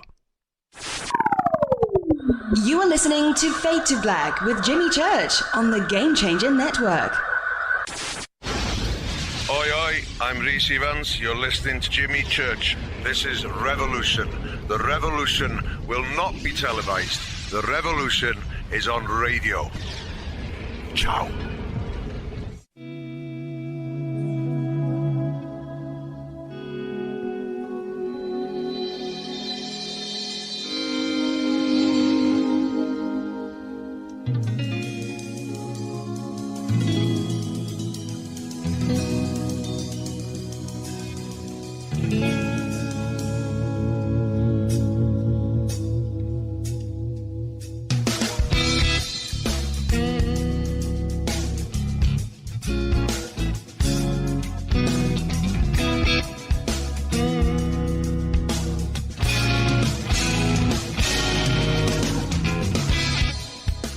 Welcome back, Fade to Black. I'm your host, Jimmy Church. Tonight's Monday. Tonight is Fadernight. 747-228-2051. It's your phone calls, your conversation. All right? UFOs, conspiracy, time travel, the supernatural, paranormal, lost history, anything else. Tonight we're talking about the New York Times. Let's go back to the phones. Hi, you're live on Fade to Black. Who's calling? You're live. Okay, yeah, man. Can't do it. Can't do it. You got to be ready. That's really unfortunate. That's really unfortunate. Okay, so let's go over to here. And 747-228-2051. 747-228-2051. Let's see. Who's been on hold the longest? Let's go up here. All right. You got to be ready. When you hear my voice, you got to be ready. Hi, you're live on Fade to Black. Who's calling? Hello? Yes. Yeah, Jimmy, I've been listening to you since 2017. Uh-huh. And I don't know what happened, but I do a lot of surfing on YouTube and stuff, and I guess new phones and my new account or whatever. I forgot about your show just by proxy because I have a lot to look at. But I do want to call and at least touch base because I like your show, and now I'm back listening to you, and I'm subscribed to your YouTube, which I didn't know you had. I used to just listen to your radio show. Right. But anyway, I've had a lot of experiences. I don't know. I got brief ones. I got ones that take maybe 8 minutes to describe, and then I got ones that are like extremely short, like 3 minutes, 4 minutes to describe. Do you want to hear the 4 minute, 3 minute, 4 minute one? What's your name? My name is Tony, but on YouTube I'm FessUp space MC _ TRUDER. Okay. And where are you calling from? I'm calling from California, Pine Mountain Club. You're calling from the Pine Mountain Club? Yeah, well, that's what it's called. It's a private community. I've been there. Oh, okay. I figure you probably have. And I have a family member bought a house up there. Yeah, it's beautiful. That's what I did. I couldn't even find a house until I found this place, and I was like, oh my God, I'm in love. You know, there's been a lot of UFO activity up there. You know that, right? I don't. I've heard story of a UFO circumstance that was out here, not far from where I live. I live at the top of the hill on the east side of the valley of PMC, and I've been, I've had some things happen on photographs. Those are here nor there to me comparatively, since I have had real experiences. Right. And I'm not worried about photos. But well, let me ask you. Hold on. Let me ask you this: What's that par 3 golf course like at Pine Mountain? Oh yeah, it's a 9-hole golf course. Do you I don't play? know if it's all par 3, but if it is, I wouldn't doubt it. They got par 4 on that thing? I don't know. I don't know if there's a par 4, but because I've never played it. Oh, okay, So all right. I'm not. My mom was the golfer. She had 5 hole-in-ones in her early years and did not join the ladies golf. Because back then it was hardly any ladies joined in any golf. Because she was from 1927. So, but yeah, Pine Mountain. She could have. So for everybody that's listening right now, Pine Mountain Club, I don't know, it's probably 60 miles outside of Indianapolis, outside of Los Angeles, up the 5 freeway, and then you make a hard left-hand turn and you head straight up past Fraser Park, deep into the mountains, and it's private. It's a private community. Private everything. You got your own police, your own fire. Everything is private. It's interesting because we even have our own grocery store. We have like 4 restaurants. It's pretty interesting to be so small, over 3,000, and then we have all that. It's great. Yeah, it's pretty cool. That's where you go when you're tired of everybody else. Yeah, you don't go to Big Bear. No, you come here and recreate. Yeah, because we got almost the same elevation, not quite, but we get the snow, and we got the pine trees, and we got the beauty, and we got all the way less traffic. yeah, it's pretty cool. Okay, so anyway, give me your one quick story. Okay, all right. So my dad was building a house in Piedmont, Missouri, and I went to the pond, which I did often, play with bullfrogs and whatnot. The pond was only 170 feet from my dad's house. So I went over there one day, and I was looking under rocks. I saw like a gardener snake. Actually, it was a cottonmouth, but it was a baby, and it didn't bite me or anything. So people are going to think right away, I must have bit you. But no, it didn't bite me. I lifted the rock up. It went back in its hole, and that was that. So I stood up because, that was no more fun. And as soon as I stood up, there was something to my left. And I don't know, I guess you call it peripheral vision. It felt like a wall to my left. And I was like, that's impossible. It has to be my brother, or it has to be something, So I was a little adamant to look over because it was the color beige, and I was thinking mountain lion as well. I was a little worried because I even though it seemed like a wall, I wasn't sure. So I had to look, and when I did, whatever that color was, it evaporated into a pinpoint. And as soon as it did, I was lost. I was lost in the woods, and I was standing up, and but I didn't know where I was. I didn't even know I was lost. I almost fell over from a catastrophic panic attack that my heart started racing and everything because I didn't know where the pond was or anything. So anyway, it took me about 3 hours of searching, and it took a long time, and I finally started hearing my dad's hammering again. And I got home, and I said, Dad, you wouldn't believe what happened to me. He goes, what? And I said, well, I was over at the pond, and I stood up, and I thought I saw something to my left. I went to look, and the next thing I know, I didn't even explain in detail all the features, but I was lost in the woods, and I didn't hear your hammering or nothing all of a sudden.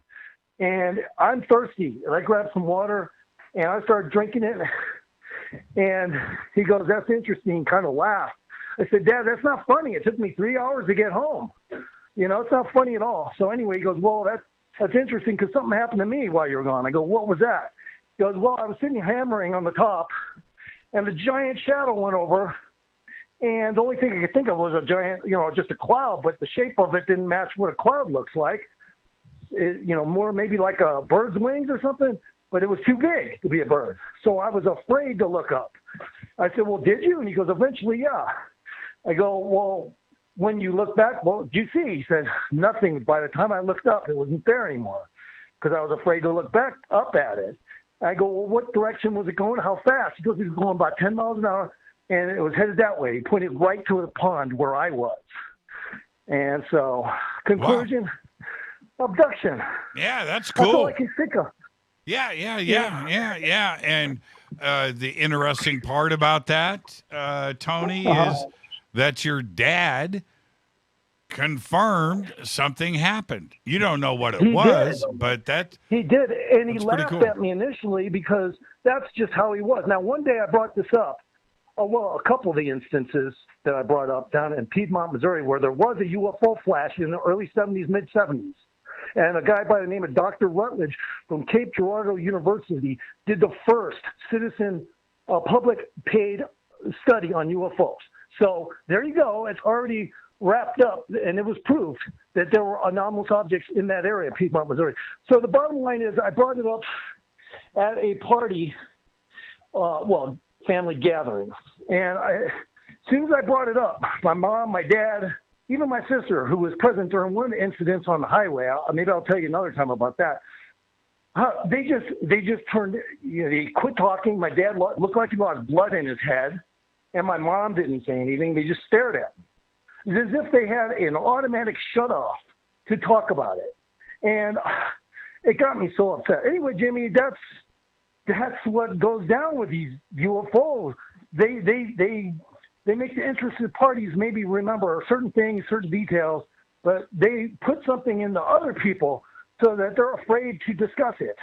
Yeah, Does Tony, that make sense? It makes perfect sense, and I think it happens all the time, Tony. And that's why you listen to Fade to Black, and come hang out with us. Come hang out with us on Twitter, and welcome back. All right.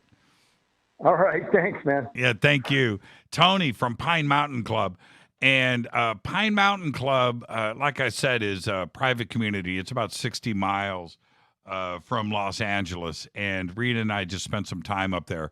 And it's beautiful. It's a very unique place. But Alex Mistretta and Wolf McCarran and Steve Murillo did a big investigation up there and took photos and interviewed all of the witnesses. And we're talking about close encounters of the third kind, where these beings were seen running across the yards. And the sighting was right there. Rita and I saw the landing spot where all of this happened, and you can see it from the home of our cousin that just bought a home up there. And he pointed up on the hill. That's the clearing. That's where it came down right there. It's like, really? That's Pine Mountain Club, one of the most interesting UFO encounters in all of ufology. Went down right up there. Thank you for the phone call, Tony. Let's go back to the phones. Hi, you're live on Fade to Black. Who's calling? Okay, turn me down in the background. Let's go back to the phone. Hi, you're live on Fade to Black. Okay, I can't do, man. That really bums me out. Okay, so let's go here. Oh, oops. I didn't hit mute. That's my bad, everybody. Hi, you're live on Fade to Black. Who's calling? Hey, Jamie, it's Kelborn. How's it going, man? It's Kelborn?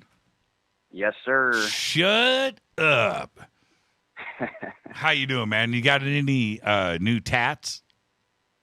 No, I'm actually having my back piece planned to start soon, though. I know it's going to look good, man. How you been? Yeah, I've been all right. I'm just calling in because I've actually been inspired to start a show because of you, and I wanted to call in and let you know. Right on. Right the frig on. What's it going to be called? We actually haven't decided on a name yet. We're still in talks. I have a co-host who's a friend of mine out in Arizona. We haven't decided on a name, but it's going to be kind of the same type of theme of all the kind of things I'm into, paranormal, the macabre, and all that. Right. And I'm pretty excited. I'm not going to plug any where it's at or anything. I just want to let you know that you were part of that inspiration, man. I appreciate it, man. And I'm really looking forward to it. Keep us posted. You get it done. We'll pop it out there on social media for you. Cool. That would be awesome. Not necessary, but I appreciate it. Oh, it's come on, man. How you been? I've been all right. Things have been looking up for me lately. Just kind of comes in waves, as we know. Obviously, with everything that's gone on, it's been pretty tough. Everybody could probably say that. One of the things I kind of wanted to say, because of one of your previous callers, is like a lot of these things can cause us to feel like we're isolated and like going out of our minds, but we got to keep our chins up. You know what I mean? It's one of those things where the night's always darkest before the dawn, and it's not going to last forever, just like most things, and we'll get through it together. Yeah, that's so true. I mean, I remember when I would get frustrated when I was a kid, and I would have my parents or somebody older than me, right, some adult, come back with, well, the sun will be up tomorrow. It's like, you know what? Right. I don't want to hear that. I really, but it's so true, isn't it? No matter how bad it gets, no matter, and look, we are all going through tough times right now. There isn't anybody that isn't. But the one comfort that you can have is what tomorrow the possibilities are. It's always the sun will always come up. It's always going to be a brand new day. Unfortunately, absolutely right. Unfortunately, it's crazier than the day before these days. But it's got to end. It's got to end, and all things do. All things do. What we have, our escape, is this show, where we can all get together. We can listen to the show. We can hang out in the chat rooms or Twitter and hang out with the family or call in, but escape. I'm escaping too, right? This is my 3 hours, 4 hours a night where I am away from the madness. I'm not reading the news on my cell phone every 5 minutes, waiting for the world to change. Right. Right. And it's my escape too. So there you go. Just keep us posted. I'm excited. See, the thing is, you have a personality, you have a look, you have everything that that I don't. Right? Don't you be have like that. you have all of the stuff to put into place, man. You got a great personality, and if that comes through, which is always the trick, you need the real Kelborn to come through you and into the microphone. That's the key. Don't be somebody that you're not. And you pull that off, you're going to be a great success, man. I really look forward to it. I appreciate the kind words, man. I really do. When am I going to see you again? When's Rita going to get a chance to hang out? Well, if they decide that as soon as the governor decides he's going to let me come back to my own state without missing work, basically, I guess. Oh, man. Okay. Well, what you're saying is you don't have a crystal ball. Nobody does. Neither do I. And we just have to continue to ride this out. That's it, right? Yeah, pretty much. Hopefully, fingers crossed, Contact will be a full go next season, and we'll be able to get ourselves out there. That's kind of what we're looking forward to at this point. Yeah, right on. Well, I look forward to hanging out, man. Yeah, me too. I appreciate it. Until then, behave and be well. You too, Jimmy. I appreciate it. Have a good night. You too, Kelborn. Go Beckley Teppy. Go Beckley Teppy. Good night. Good night. That's Kelborn. And he's popping up in Twitter. I saw him earlier tonight, which is very, very, very cool. Somebody posted a picture of me and Kelborn. Somebody's got to dig that up out of your archives so everybody can see what Kelborn looks like. Really cool guy. Really cool. Tonight is it. I know it's Monday. Okay. I get that, everybody. It's Monday. Tonight is Fadernight. We have a full week of shows in front of us. Tomorrow night, David Icke. Wednesday night, Caroline Corey. Thursday night is Laura Eisenhower. And so we had to shift everything around, but we didn't want to give up open lines. I just did not want to do it. So with that, let's go back to the phones. Who has been on hold the longest? Let's go here. Let's see who this is. Hi, you're live on Fade to Black. Who's calling? Hi, Jimmy. It's Ray. Hi. I'm up north there in Vancouver. Hi, Ray in Vancouver. How are you? Oh, not too bad. I hope you're doing okay. Everything's good, man. What's on your mind tonight? Yeah. Just a couple of things. One question is, you had a dive going on in somewhere in California there, and then I think you went so many feet down, and all of a sudden you had all these what do you call it? Anyway, your reception went bad. What happened there, Jimmy? Say that again. You went with your crew for a dive, checking out this area in and around California there. Oh, you're talking about the Malibu base. Okay. Yeah, that was many, many years ago. We took Yeah, it was 4 years ago. This was with my TV show, The Unexplained, on the History Channel. So we took a boat, a big boat, and it was myself and Steve Murillo. We had a crew, man, I think we had 20 or 30 people with us, camera, lights, sound, the underwater drone operators and so forth. So we all went out. We went to where the anomaly is, and every time we just got interference with the sonar. The sonar would work, but once it would go down, I don't know, it was about 20 feet, it would get shut down. And it was designed to go 2,000 feet underwater.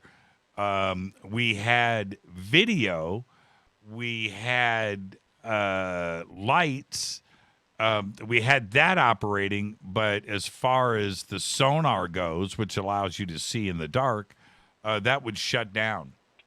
or some kind of interference. And we never got an explanation. We spent, I don't even know how many hours, 16 hours we spent, from the darkness of the morning till, man, I think we pulled into port 10 o'clock at night. So we were out there from 6 or 7 in the morning until 9 or 10 o'clock at night. I don't know how many hours is that. And it must have been frustrating. It was very frustrating. It was very frustrating. You can see my reaction in the series. I got pretty upset. That's true. But yeah, we were never able to, with video at that depth, and we were running at 1,500 feet. It's completely dark down there. It's black. And the video with the lights would only pick up maybe 5 or 10 feet, in front of us. So we weren't able really to see much of anything without sonar. And that's it. We never figured that out. It was, we spent a lot of money, man. We spent a lot of money. That was a big boat. Everything was in play. Everything was fine. It was just an awesome, beautiful, perfect day. Calm water, sun, clear. Everything was perfect. But right there, no operation of sonar at about 20 feet. And we would pull it up. It would work. We'd put it back down. And it would just get to it worked perfectly fine. And then it got down to like 20 feet, shorted out. Whatever. They don't want you to know. That's my opinion. It was crazy. It was crazy, Ray. Thank you for the phone call, man. Have a good night. Okay, thank you, Jim. And go Beckley Tepe. That's a good phone call right there. That was one of the most frustrating days ever, to go with so much excitement and heading out there to finally get to the bottom of it. No. And everybody that's tried has had the same issues. So, yeah, there's something going on out there. I don't know what it is. This is Fade to Black. It's Monday night, Fadernight. Very special presentation. I'm your host, Jimmy Church. More of your phone calls next. Hi, everybody. This is Rob Halford, the Metal Guard on JimmyChurchRadio.com. This is KGRA Digital Broadcasting Station. Salt Lake City, Utah. Van Buren, Arkansas. Why is it we're not very good with our health regimen until it's too late? We don't put oil in the car until the engine blows up. When the body's out of balance, your health is not so good. Give your body some love. Log on to GetTheT.com. That's GetTheT.com. Try our Life Change Tea, which cleanses you from harmful intruders. A clean colon is one of the ways to bring the body in balance. We also carry organic supplements to help you get where you need to go. So do your body a favor. Log on to GetTheT.com. That's GetTheT.com. You can even visit our sales page to save some dough. Does anybody call money dough anymore?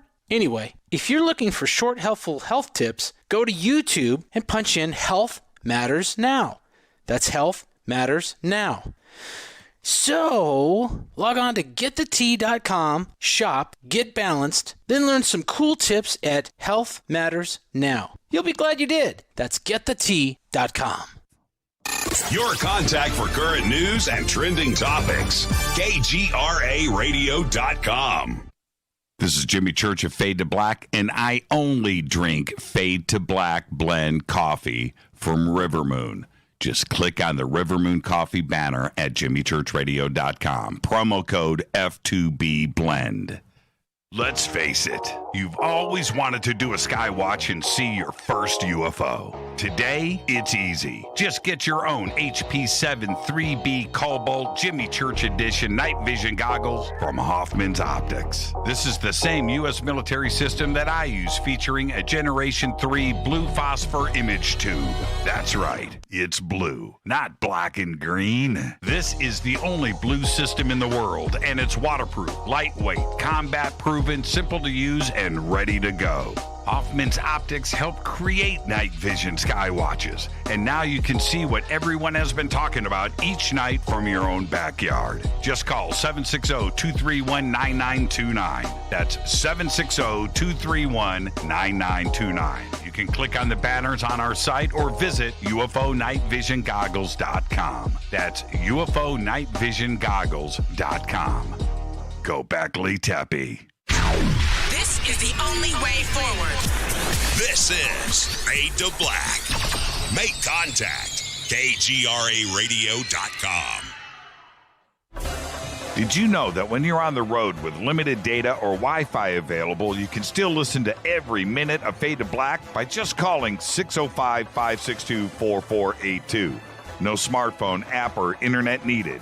It saves your data plan and no extra cost if you have unlimited minutes. Just call 605-562-4482. You can listen to me, Jimmy Church, on any phone, anytime, anywhere. Go back, Lee Tappy.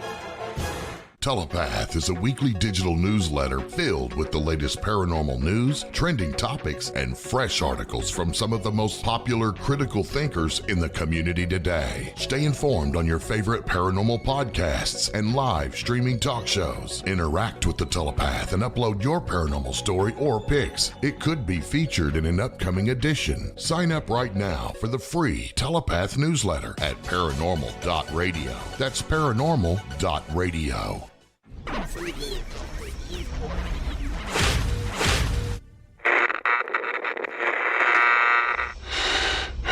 You want to know a secret? I love ponies. I really love ponies. I'm serious. I couldn't stay sane without ponies to brush. Why Fade to Black? Because you never got that pony, damn it.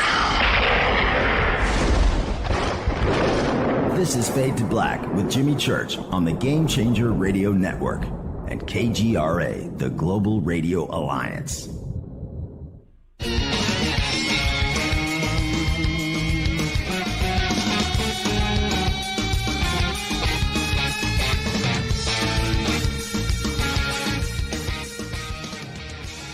Welcome back, Fade to Black. Deb from Sacramento is getting ready to get her Jimmy Church edition night vision goggles. That's what I'm talking about. Get yours. Go to Hoffman's Optics. The banners and links and everything that you need is over at jimmychurchradio.com. Just click right there. Hoffman's Optics. Let's see. I was just getting ready to make a comment. Tonight's Monday. It is Fadernight tonight, open lines. I've got a lot of calls on hold, a lot, and I want to thank everybody for hanging in there, and I will get to everybody before the end of the night.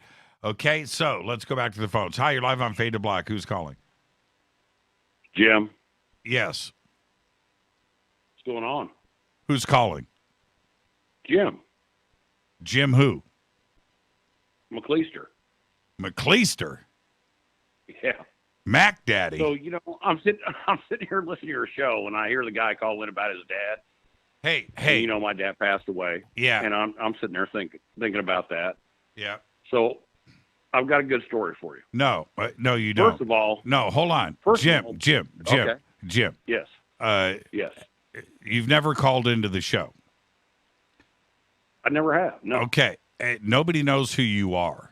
So don't you think the world needs an explanation about who I'm talking to right now? Not really. I mean, I'm just a guy. Oh no! Yeah, shut up. All right, everybody. I want you to meet Jim McLeister, and Jim and I have been friends since high school, and we met in biology class, didn't we? We absolutely did. Yeah, it was biology class. I had to show you where the lady parts were. Yeah, right. What was our biology teacher's name? Mr. Hines. He drove the Corvette. Right, Mr. Hines. Did. Yeah, he drove a Corvette. So Jim and I met in Indianapolis in high school, 1980. What was that, like 10 years ago? Yeah, 10 years ago, 1980. Man, 40 years, man. Can you believe it? So anyway. I cannot. our friendship over the years has been extraordinary, and that's enough. But Jim, the story that we have to tell is we're going to tell that one, aren't we? Hold on, no, I'm going to catch you by surprise. The electric company. Have you seen my dog? Now, dude, now listen. I swear to God, that was the weirdest. It was. Thing that's ever happened since. Yeah, that was a crazy night. Now, I've told the story many times on the air. People want to hear it over and over again. And I actually went, Jim. The audience right now is like freaking out. Holy crap! This is okay. So anyway, but I found the electric company on Google Earth. It's still there, dude. Except for now, it absolutely is. You know what's across from it now? What? A Hindu temple. Okay, well, let's not go there.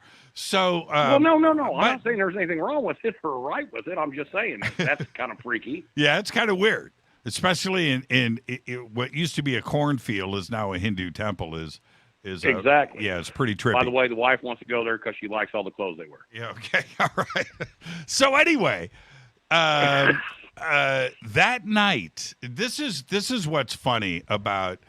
For us, the electric company. The electric company, Mac Daddy, was our safe space. That's where we went to be safe, right? To be away that's from. Exactly right. I mean, we went there because nobody messed with you. Nobody messed with us. We drank root beers and we'd eat our little cherry pies. That's our it. Cherry pies. That's it. We weren't old enough to get into the club. We were we weren't 21 yet. And it's out in the country, no cops. It was out in the country. Yep. Nobody there. Is just us and the power lines surrounded by trees and a cornfield. Yep.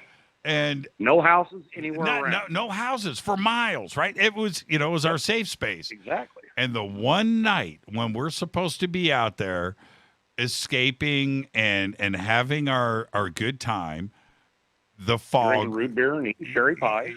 No, I had apple pie. I was eating apple pie. Okay, I you had apple. Wasn't a cherry pie guy. But when the fog rolled in, this was the and there's like 9 of us. There was well, we had 3 in the front, 3 in the back. There was like we had 2 cars and we were all outside the car. I don't. Okay, now your memory's different than mine. We were all sitting on the cars, dude. Okay, this is what I remember. Okay, this is how much weed you were smoking. This is what I remember. Cherry pies. Cherry pies. Cherry pies. I was sitting behind the steering wheel. You were sitting to my right in the front seat. No. Yeah. That's wrong. No. I was sitting on the car. Kurt Stokes was sitting next to me. You were in the car. I was in the car. Rick Pennybaker was outside, and so was his brother. Pennybaker was with us? Yes. And Randy Smiley was also outside the car. You were the only one in the car. I remember Smiley. No, you were sitting in with me. But anyway, if Pennybaker was there, that was the second car. Both of them. Right. Both of them were there. Right. Okay, so that was the second car. Because I was driving. Correct. I was driving the first one. I was driving that green Oldsmobile, that big old. That is correct. Yes. That is correct. Okay, so the fog rolls in. We can't see anything. It did roll in. Yep. And then all of a sudden, we're sitting there, and you did get out of the car. And we were eating our cherry pies, and this guy was there, and we're like, who the heck is that? And the guy goes, y'all seen my dog? And we're like, what? And we look at each other, and we're like, oh, shit, we're in trouble. Okay. And then we look around, and he's gone. Yes. I mean, it was that quick. Yes. Y'all see my dog, and he was gone. Yep. And now, this is what's crazy. This is my memory. And now, look, this is a paranormal event, Mac Daddy, okay? So your memory of it? Could be a cherry pie event. Sure. That's right. Your memory of it and mine, this was a paranormal event. And it was. To be honest with you, seriously. It was that guy. Okay, so I He was there and he remember. was gone. Yes, that part we both can agree on. I remember sitting. I was behind the wheel. Now check this out. This is what's interesting. And he came up to the window. You were sitting to my right in the front seat. That I remember. I remember Smiley being in the back seat. That's what I remember. Before you say no, I'm just telling you my memory. And I got you. And he came up and stood next to the window. You were next to me going, dude, don't roll down the window. Don't roll down the window. And he knocked on the window. I cracked the window like 4 inches, and he leaned over. I couldn't see his face. It was black. He was black. And he just said, have you seen my dog? And you screamed, ah! Well, and listen, you screamed. And you go, what did he say? And I rolled up the window, and First of all, and hold on. I've never screamed in my life. You screamed like a little girl, and I've never screamed. And I rolled up the window, and I go, he said, have you seen my dog? And everybody started screaming. Hold on. And then I'm telling you right now. Hold on. This story is bullshit. Hold on. You got to stop using bad words. Okay. I'm sorry. Listen. Half this story is bullcrap. Listen. And then he turned and walked in front of the car and into the fog towards the electric company and was gone. Dude, he never walked away. We were there. And as soon as he said, have y'all seen my dog? We all turned at each other and was like, oh, shit. Oh, crap. We're in trouble. And then when we looked back up, he was gone. It's crazy. It's crazy Now, how, here's the real reason I called in, because I heard somebody calling about their dad. You know what? We should get Smiley on the phone. Hold on a second. I'm going to call Randy Smiley right now. I'm going to call Randy Smiley, and I'm going to get his version of the story. Okay, you know what? He's probably listening. Hey, what about Stokes? What's Stokes' number? I'll call Kurt. Yeah, he is in bed. He is asleep, I guarantee it. But hold on a second. Here's the real reason I called in. Because I heard a guy calling about his dad. Yeah. And we're talking, it's not really paranormal, but maybe it's like a ghost thing. So my dad passed away, as you know. And I'm playing in this golf tournament. And this guy says, hey, we're having a little golf tournament. And he goes, in honor of your dad, Charlie, we're going to have a $50 gift card closest to the hole on number 5. And I was like, oh, man, that's awesome. That's pretty good for my dad. So I get out there and I bury the first hole. I bury the second hole. I'm like, Dad's right there. Make a par on that one. I get on the 5th hole and there's a creek. I hit the first one in the water. The second one in the water, I looked up and I said, you son of a gun, you. And that was my dad, isn't it? Yeah, we'll let him bury the first 3, and then, then we'll show him. And I want everybody to know that Jim's dad and his mom, Sandy, were like, he's still with us. Yeah. Were like, my family was in Indianapolis. It wasn't like I didn't have family, but Jim and I were very close, and his mom and dad accepted me for the doofus that I was. And you weren't a doofus, brother. They loved you because they were hoping you'd make me some money. They were just the best. And Christmas dinners over at with McLeeser's family, Thanksgivings, they always invited me. And you know what's funny about that? Do you remember the Christmas that we took you over to my grandparents' house? I do, of course. My cousin bought that house and it's still there. Oh, really? Yep. How's your brother? And you remember how small that place was? Yeah, I do remember how small it was. Dude, I'm talking, 1,400 square feet maybe? Yeah, probably. Yeah, and he's there and got 3 kids. Yeah, right on. I miss crazy world, isn't it? And so Jim and I. By the way, I got to say something. You were talking about the maddest you've ever been, as when you went on that fishing trip. Which one? Your sonar didn't work. Which one? your show when the sonar didn't work. Oh, yeah. That wasn't fishing. Well, I'm going to tell you guys, I'm going to tell everybody here right now, the maddest he's ever been is when he went out and played golf. Because he cannot hit a golf ball worth of crap. Oh, man. That's the maddest you've ever been. See, the thing, no. The maddest I ever been was at you. and it wasn't playing golf. But this is the thing. I mean, I'm so happy that you called into the show tonight, and that the audience needs to understand that all of us, I'm a radio guy, I'm a television guy these days, and but I do have a life that I grew up, and I grew up with this guy that is calling in right now, and the things. Just Jimmy Church to me, man. And I will say this though. You're an awesome guy, and we love you back here in Indy. We do, but you're still Jimmy. Yeah, I know.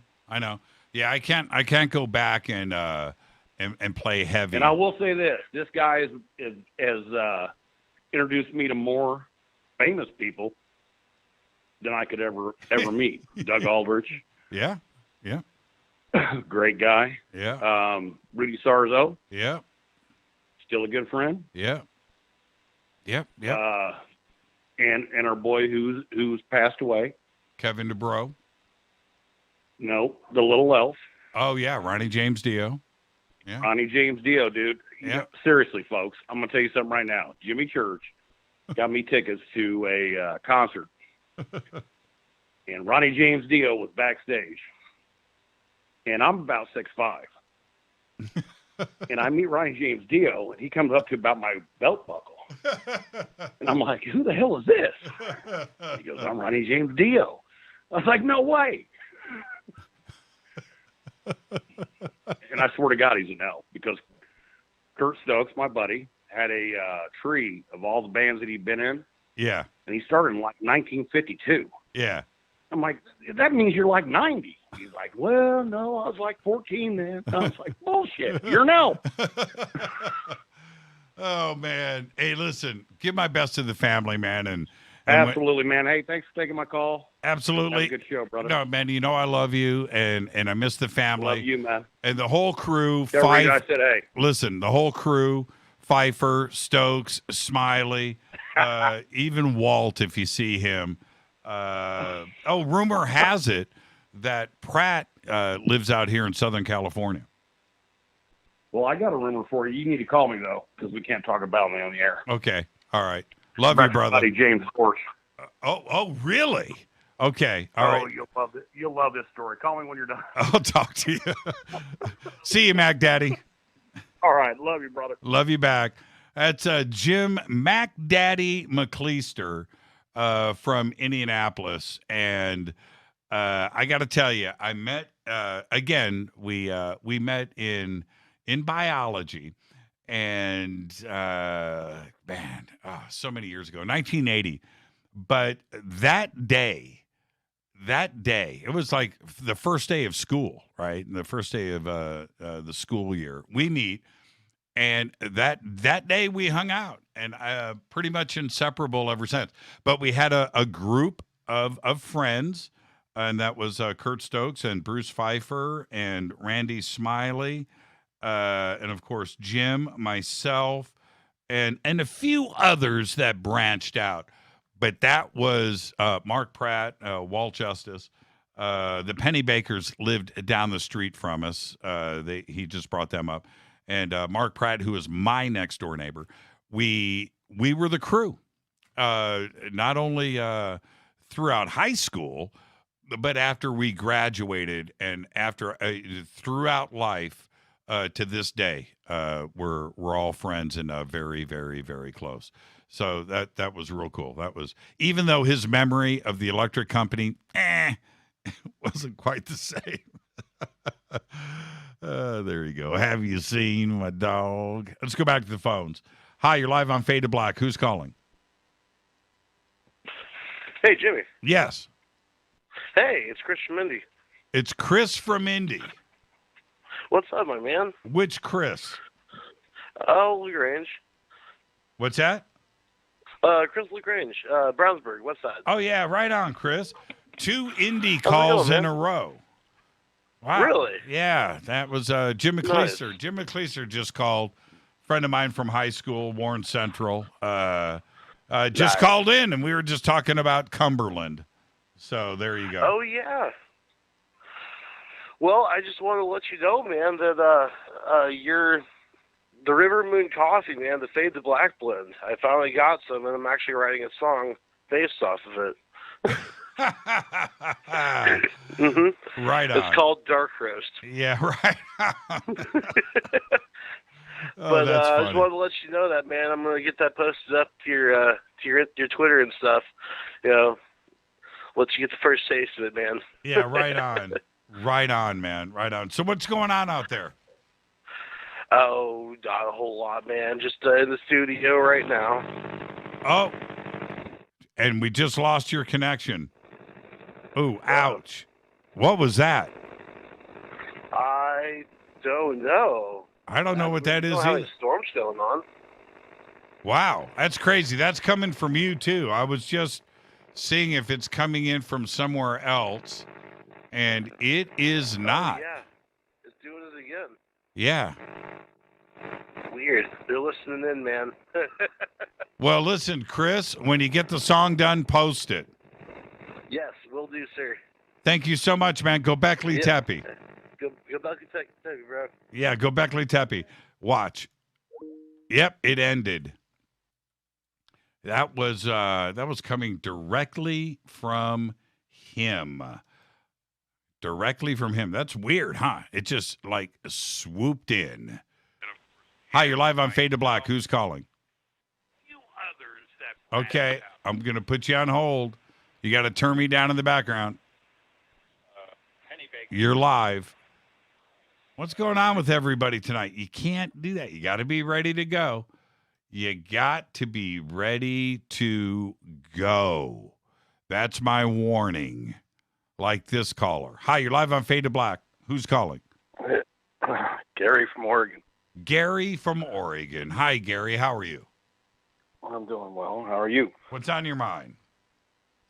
Well, I've been watching a lot of YouTube lately, Grant Cannon's channel, and Richard Dolan's been speaking out about this. They were all talking about the drop on NYT. And what were they saying?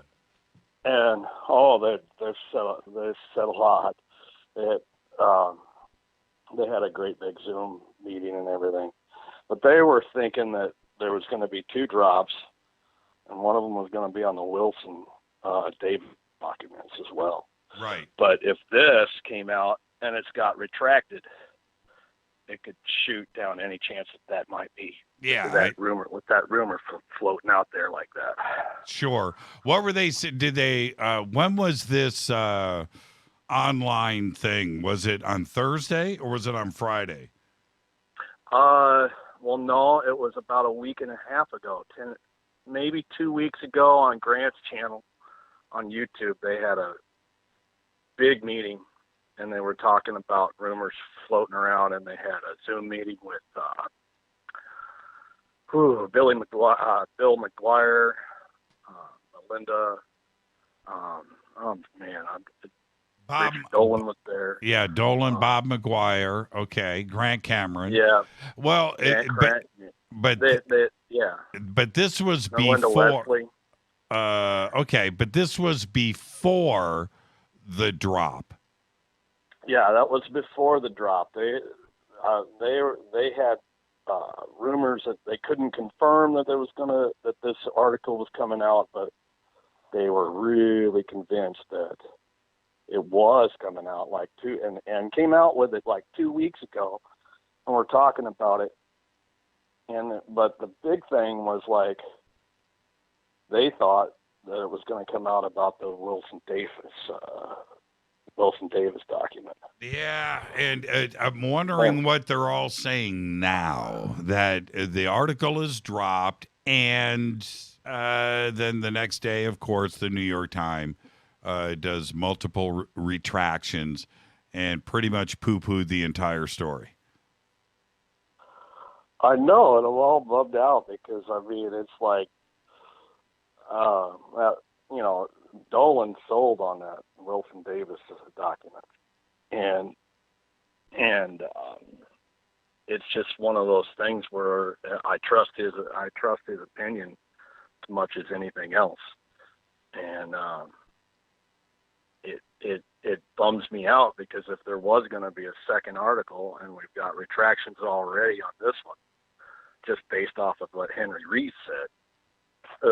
Yeah, I know. What's that do for anything else? Like a second article, a third article? How about any article? I mean, I don't know what that's going to do for the future, and I'm really bummed for the UFO community on this. It was blundered. It was messed up, you know, and the fact that I knew, and I think that anybody in the UFO community knew, when you first read the article and you're looking at these quotes, the first thing you say to yourself is, this is the most explosive statements that have ever been made, and it's the New York Times. Therefore, the New York Times had to have confirmed the sources and vetted the material. How crazy and cool is all of this? And I said to myself, there's no way that Harry Reid or anybody else can go on the record about these facts because they don't know the truth. It's an impossibility. So if they are saying it, that means they gave their source information to the New York Times, and the New York Times then said it was okay to publish the story because they vetted the material. And then it turns out that's not the case. And I'm blown away by that. I'm blown away. And it really, as a journalist, that doesn't help your reputation. It doesn't, no matter what your explanations are. Yeah, but, you know, on the flip side, though, you've got a Senate bill now asking for UAP information from what? From what? I mean, the military, the Navy's obviously on board. The Air Force is sitting there not saying a thing. Well, yes, and yet there's got to be these silos. I mean, all these researchers are talking about that there's deep, dark stovepipe silos that house this information, and I mean, so there's Gary, where there's smoke, there's fire. That's right, but Gary, there's a big difference between UAP and ET. UAP is under the guise of from planet Earth, from terra firma. Okay, that's a whole nother situation from having this in the defense budget, referring to ET, off-planet, interstellar technology. That's a whole nother situation.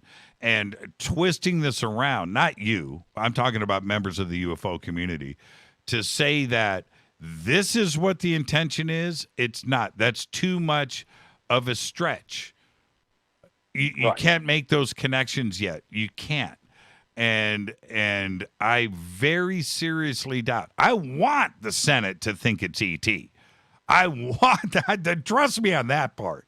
But I doubt that there is anybody on Capitol Hill when we are talking about UAPs that any one of them is thinking little green men.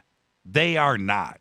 They are thinking Russians and Chinese and Iran or Israel, whatever, having technology that can invade our airspace. That's what they think.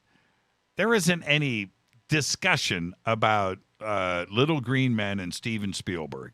No, it's not. I want it to be, but it's just simply not the case. And it's a bit of a stretch. Hey, Gary, I'm against a break right here, my friend. And thank you for the phone call. Yeah, absolutely.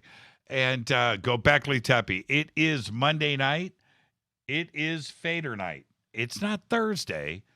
It is Monday. More of your phone calls are next. I promised that I would get to everybody tonight, and I will. This is Fade to Black. 747-228-2051. 747-228-2051. If you're on hold, stay right there. I'll be right back.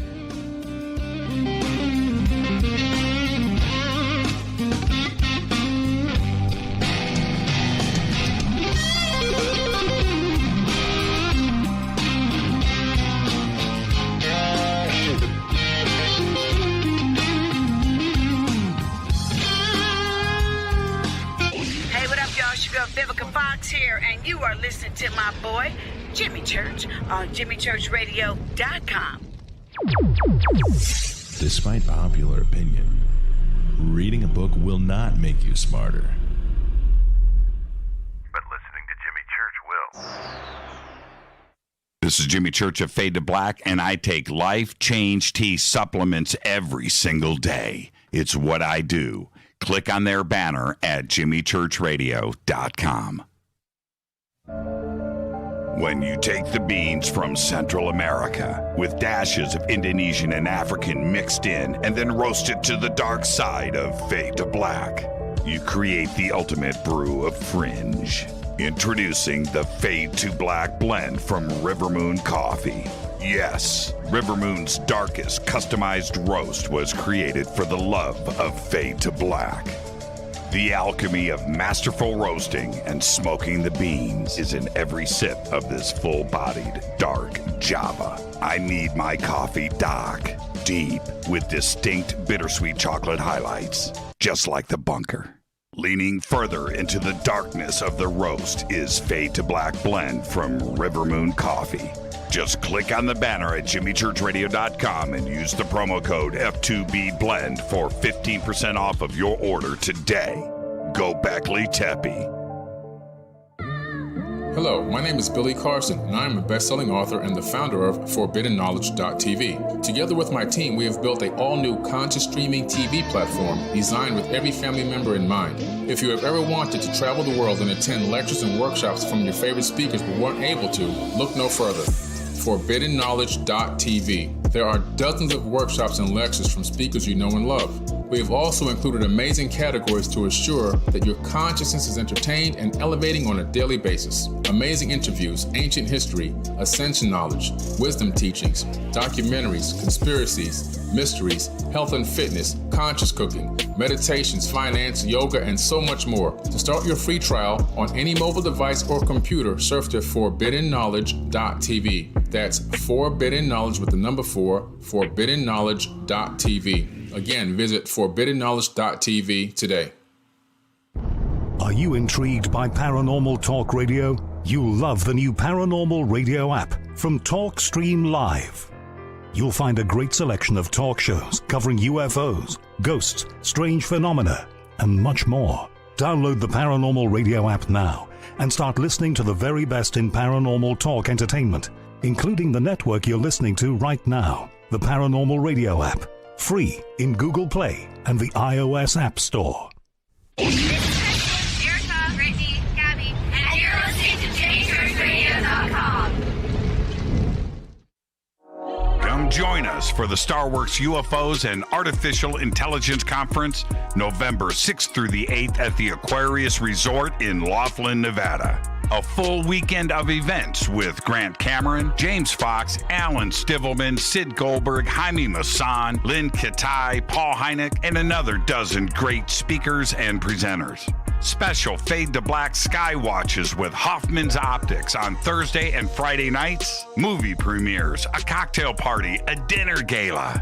Get your discount ticket packages today at StarWorksUSA.com. I'll be there along with the entire Fade to Black crew. Start planning your weekend now for the StarWorks UFOs and Artificial Intelligence Conference, November 6th through the 8th at the Aquarius Resort in Laughlin, Nevada. Just visit StarWorksUSA.com. Gobekli Tepe. It's not a lifestyle we chose. We were born this way. KGRARadio.com.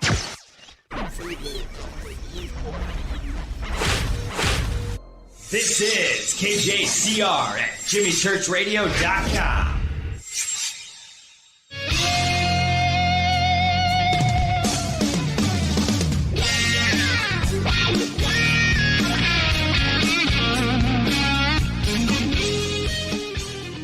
Welcome back. Fade to Black. I'm your host, Jimmy Church.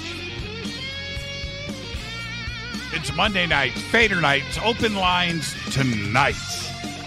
Not Thursday. We got a great week lined up. Tomorrow night, live from the United Kingdom, David Icke is here.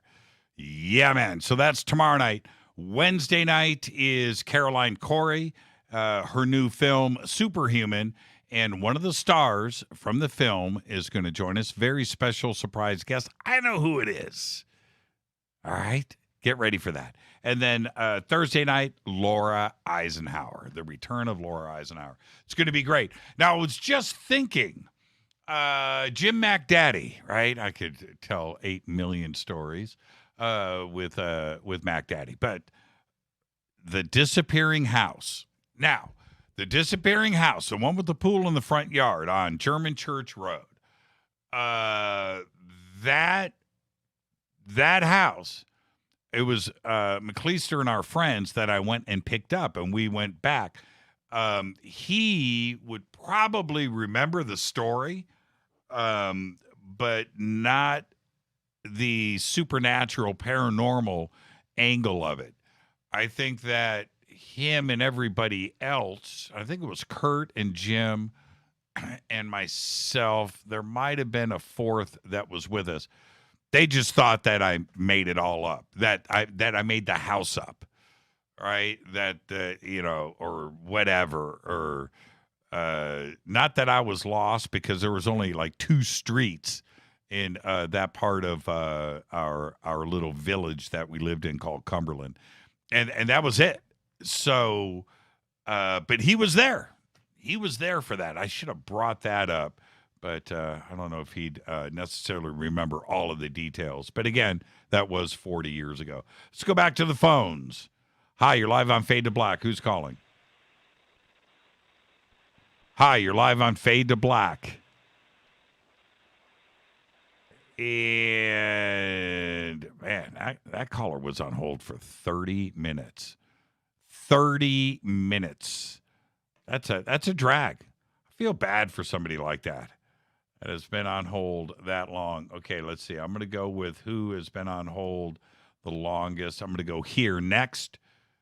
You ready? You ready? Come on. Go into play mode. Here we go. Is it gonna work?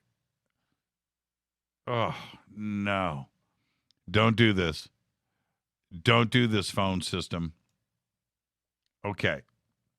Let's see. Okay. All right. Hi, you're live on Fade to Black. Who's calling? Go Beckley Teppy. How's it going, man? This is E Honda. E Honda. Yeah, I've talked to you a couple times before, man. How you doing tonight? I'm doing good. And I always ask you, spell it. E Honda 7, like E space Honda 720. It's on YouTube. I do a weekly podcast called the Gay Frog Chat. Okay. Where we talk about this and that, but mainly conspiratorial, like aliens, spacecraft, like all kinds of stuff, man, to be honest. Yeah, right on. Okay, well, you got that out there. That's a good plug. Thanks, man. I appreciate that. You snuck it in. I like the way you did that. and I could have said Mark, but you know. Well, see, the thing is I invited the plug, right? So well, you definitely left me a space for it for a second time. I did. I opened the door a crack. You got your foot in, and you got it done, man. That's pretty impressive. Okay, so what's on your mind tonight, E Honda? So my question to you, good sir, is why is the government admitting to all of the UFO things right now? And I have my own 2 competing views on what I think is going on, but I wanted to get your opinion. Okay. I don't think that they have admitted to anything. Nada. Well, they're certainly doing a lot more admitting to certain things than they ever have in the past, as far as I'm concerned. Okay, it's not like they've ever released like video evidence of not necessarily extraterrestrial, but UFOs flying in the sky. Like they've never done that before. But they haven't done it this time either. They didn't release those. They didn't release those videos. The videos are out in the public domain for years. Okay, I understand, but the Pentagon admitted that they were real, did they not? It's a real video. A video of what? That's a whole nother consideration. And did the Pentagon say that these were ETs from Zeta Reticuli? No, they did not. They did not admit to anything. And listen, E. Honda, I want you to understand, if your perception or the way that you took it is that, then your perception is just as valid as mine. You know what I mean? And I'm okay with that. I'm totally okay if that's the way that you feel the Pentagon is their view. That this is ET from off world, off planet, not of this earth. I don't believe that that's what they are even close to. Let me put it to you this way. You asked my opinion. I don't think that there is anybody at all inside of the Pentagon uttering the letters UFO about anything. They're not doing it. No, they are not.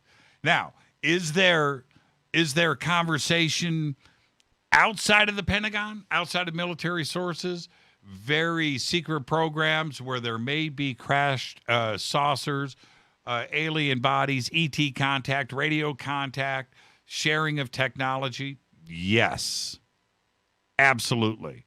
Is that conversation going on inside of the Pentagon? No. Do they think that those 3 videos that are out, the Go Fast, the Gimbal, and the Tic Tac, do they think that that is ET? They do not. They know exactly what those videos are, and they don't care. It's that simple. They don't care. They honestly don't. And the other issue with those 3 videos, despite what the Pentagon says, is that there is before and after footage. We're looking at a few seconds of video. Okay?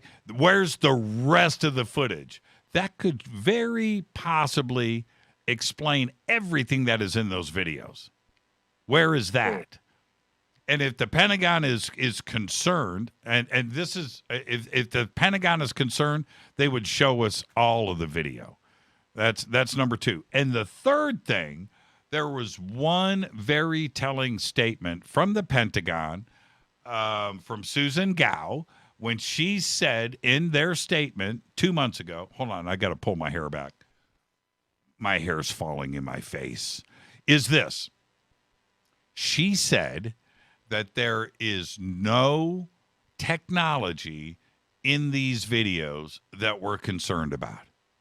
Now, if that was ET craft from planet whatever, I would say that that is technology that the Pentagon would be concerned about.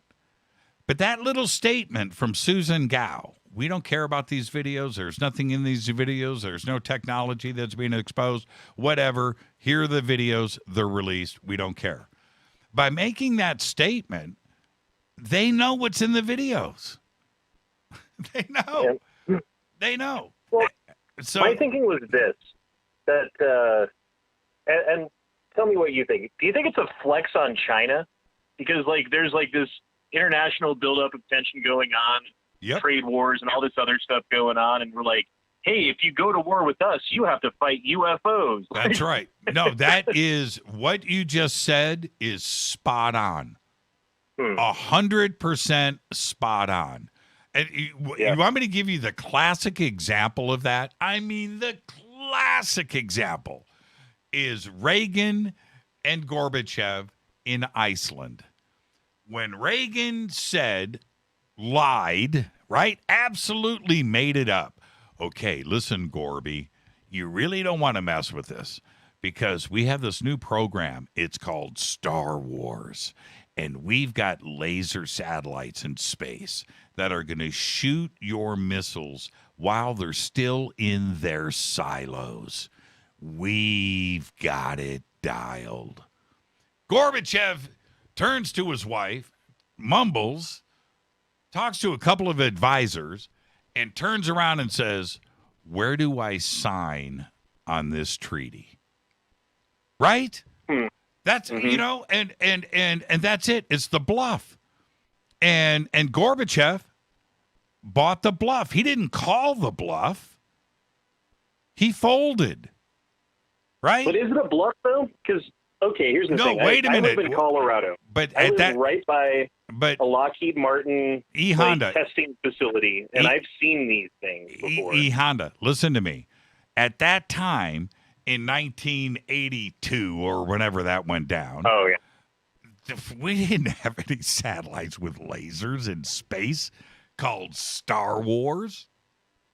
And it was stuff at that time. We had what was it called? The mobile missiles on trains. Oh, what were we calling those? The MX missile system, right? Okay. And that was technology that we were talking about, the mobile missile silos and the mobile missiles, and no permanent installation. That was freaking the Russians out. But then to turn around and whip out this stuff, Star Wars, which was something that was kind of discussed, but Reagan said we had it, and Gorbachev didn't know what to do with that, so we signed on the dotted line. And it's the same thing with Tic Tac, UAPs, technology. We don't know what's going on, and confuse Russia and confuse China or anybody else. How about Iran?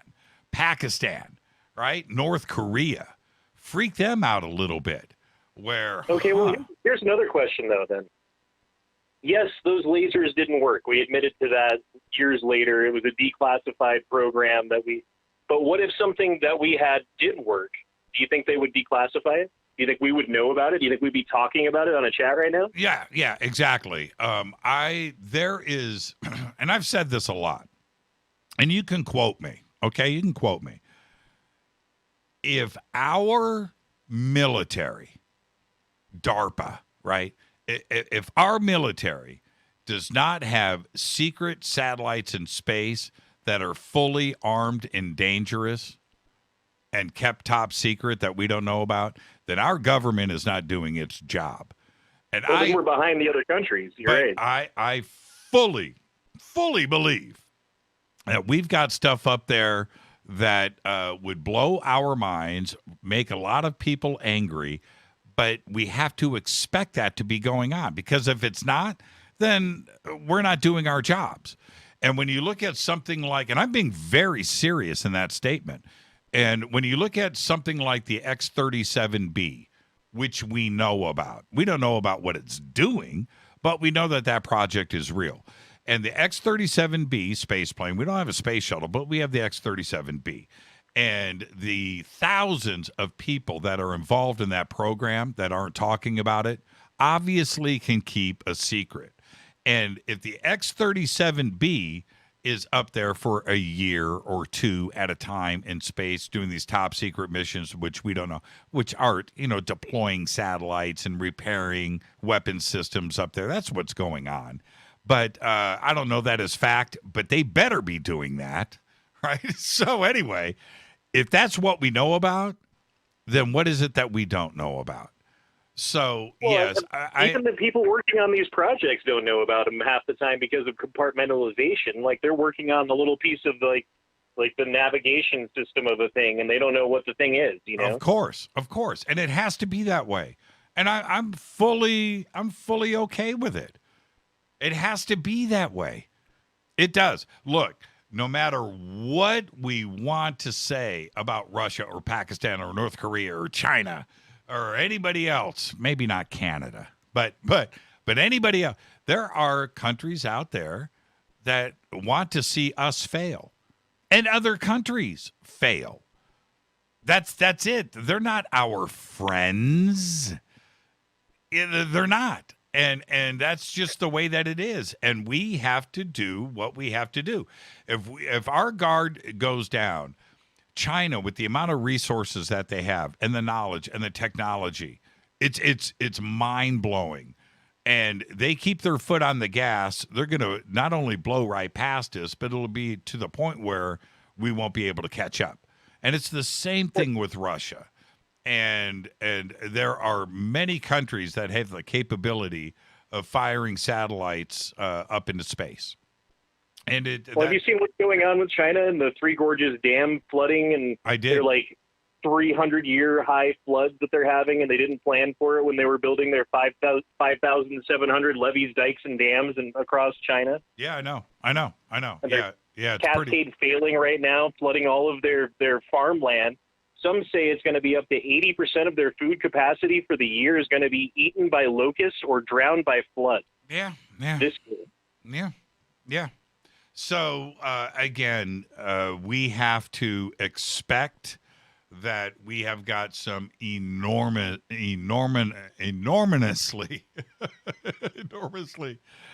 technical, dark, black, evil military weapon systems that are in play, operational, a lot of stuff that is in space. The Space Force is not created for fun.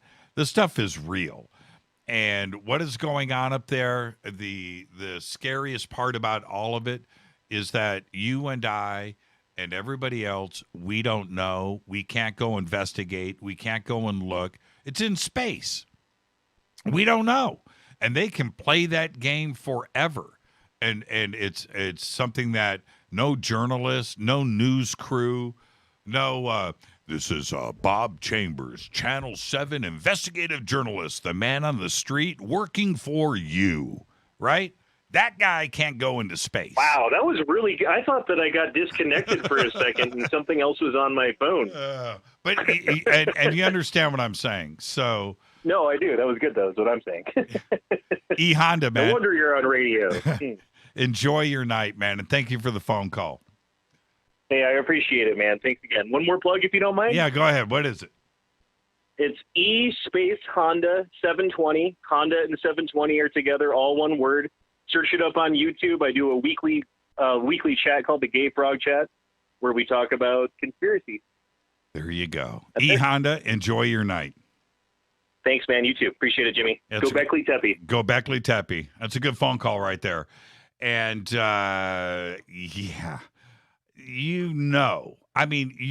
just know that there is stuff. If we don't have the capability to take out satellites right now, what do we have a military for? That's it. Let's go back to the phones. Hi, you're live on Fade to Black. Who's calling? Hi, Jimmy. This is Kevin. Hey, Kevin. How are you? Seen my dog. Have you seen my dog? Have you seen my dog? See, that story's real. No matter real. how many times I've heard that story, tonight just kind of tops it. Yeah, his version of it is more spectacular than mine. We were all standing outside of the cars, which wasn't true, and that we turned around and he was gone. Mac Daddy. He was being Mac Daddy that night. He doesn't remember. But for him to just go that far, right? The man in black that comes out of the fog and says, "Have you seen my dog?" I'm telling you, it was crazy. It was great. He was in the front seat sitting next to me, screaming like he was 5 years old. It was funny. Yeah, I was laughing through the whole thing. It's like, wow, two different versions of the same story, but yeah, it was fun. Yeah, I don't remember the Penny Bakers. They were my neighbors. Rick Pennybaker. He was the older brother. I can't remember the younger brother, But anyway, I don't remember them being there. I thought I was the only one there in my car. But and there was 3 in the front seat, 3 in the back. There were 6 of us, and we were all inside of the car. His recollection that we were all outside of the car, sitting on the hood of the car, I don't remember that. I don't. I just anyway. It was great that he called in. Great story. After all of these years. I mean, I've known him since I was 15, 16 years old, and think about that. I'm 56. I'm going to be 50. I've known him for 40 years. Yeah, crazy, right. crazy. I mean, our parents. He knew my parents really, really well, and I knew his parents really well, as did all of us kids, all of us in our friends and our circles. We just hung out with our families and stuff, and we were all very, very close. And that's pretty cool to have him call in. What's on your mind? I just wanted to call in and say I'm really looking forward to tomorrow night's show with David Icke. Although I agree with a lot of the stuff he says, I have my own theory, and of course it's the end of the show, so I really don't have time to go into it. But maybe the next Fadernight. We were talking about the article in the New York Times. This all ties into it. It's my own personal theory. I just can't get into it tonight. Why not? I'll give you 1 minute. 1 minute? 1 minute. Wow. Okay. The you can do it. You can do it. Basically, the way I look at it, you have your elitist at the top of the pyramid, okay? And they look at the people below them. They give them their orders. This is how disinformation and stuff goes out. But no matter how popular those people are and well connected with money and stuff, they answer to the extraterrestrials that have been here the entire time, controlling everything. Nothing wrong with that. That's what I believe. Okay. It makes to me it makes perfect sense. McLeese. And it's also another thing that we're going to go into a period the rest of the year with all kinds of crazy stuff happening every day. You're talking about Project Bluebeam. Why fake an alien invasion when you're already here? Yeah, I wonder. This is no joke, Kevin. That as crazy as it has gotten this year. Okay, not enough time to go into the details, but we know what we are going through right now, and the thought of a Project Bluebeam scenario. For me, I would have never thought this 5 years ago. Today, nothing surprises me anymore. Nothing surprises me. Could a Project Bluebeam? That's why it's on the table. Could something like that happen? You know what? I think something stranger than that could happen. That's how I feel. Project Bluebeam's absolutely on the table. There's something even crazier than that, where Project Bluebeam, if it happened, wouldn't seem crazy. Do you dig what I'm saying? Yeah, it's something that I did some thinking and research over, and it's not going to surprise me. Nothing's going to surprise me because, like I've said, and you've said, and other people that's in the UFO community, what you see is what you see personally. And I've already made up my mind that we are not alone in the universe. All this other stuff to me is going to be a grand distraction for, excuse the pun, the masses. And I get that. But to me, it's my own little thing that I put together that makes perfect sense. There's too much synchronicity across the board with what we've been dealing with this year, because coming out of last year, everybody said, oh, man, 2020, it's got to be better. All right, Kevin. And so far, it's not. Give it to me. Joe Beckley Tepe. That's what I'm talking about. Kevin from West Virginia. Thank you so much, Kevin. Way to close out Fadernight, man. Go Beckley Tepe. Thank you, Jimmy. Right on. Fade to Black's executive producer is Rita Kamurian. Shows produced by Hilton J. Palm, Renee, Dennis, and Kevin. Announcers are Steve Harder, Gene Vito, and Mark D. Kovar. Webmaster is Drew the Geek. Music, Doug Aldrich. Intro, Spaceboy. SpaceboyMusic.com. Fade to Black is produced by KJCR for the Game Changer Network. Syndication is KGRA, The Planet. This broadcast is owned and copyrighted 2020 by Fade to Black and the Game Changer Network, Inc.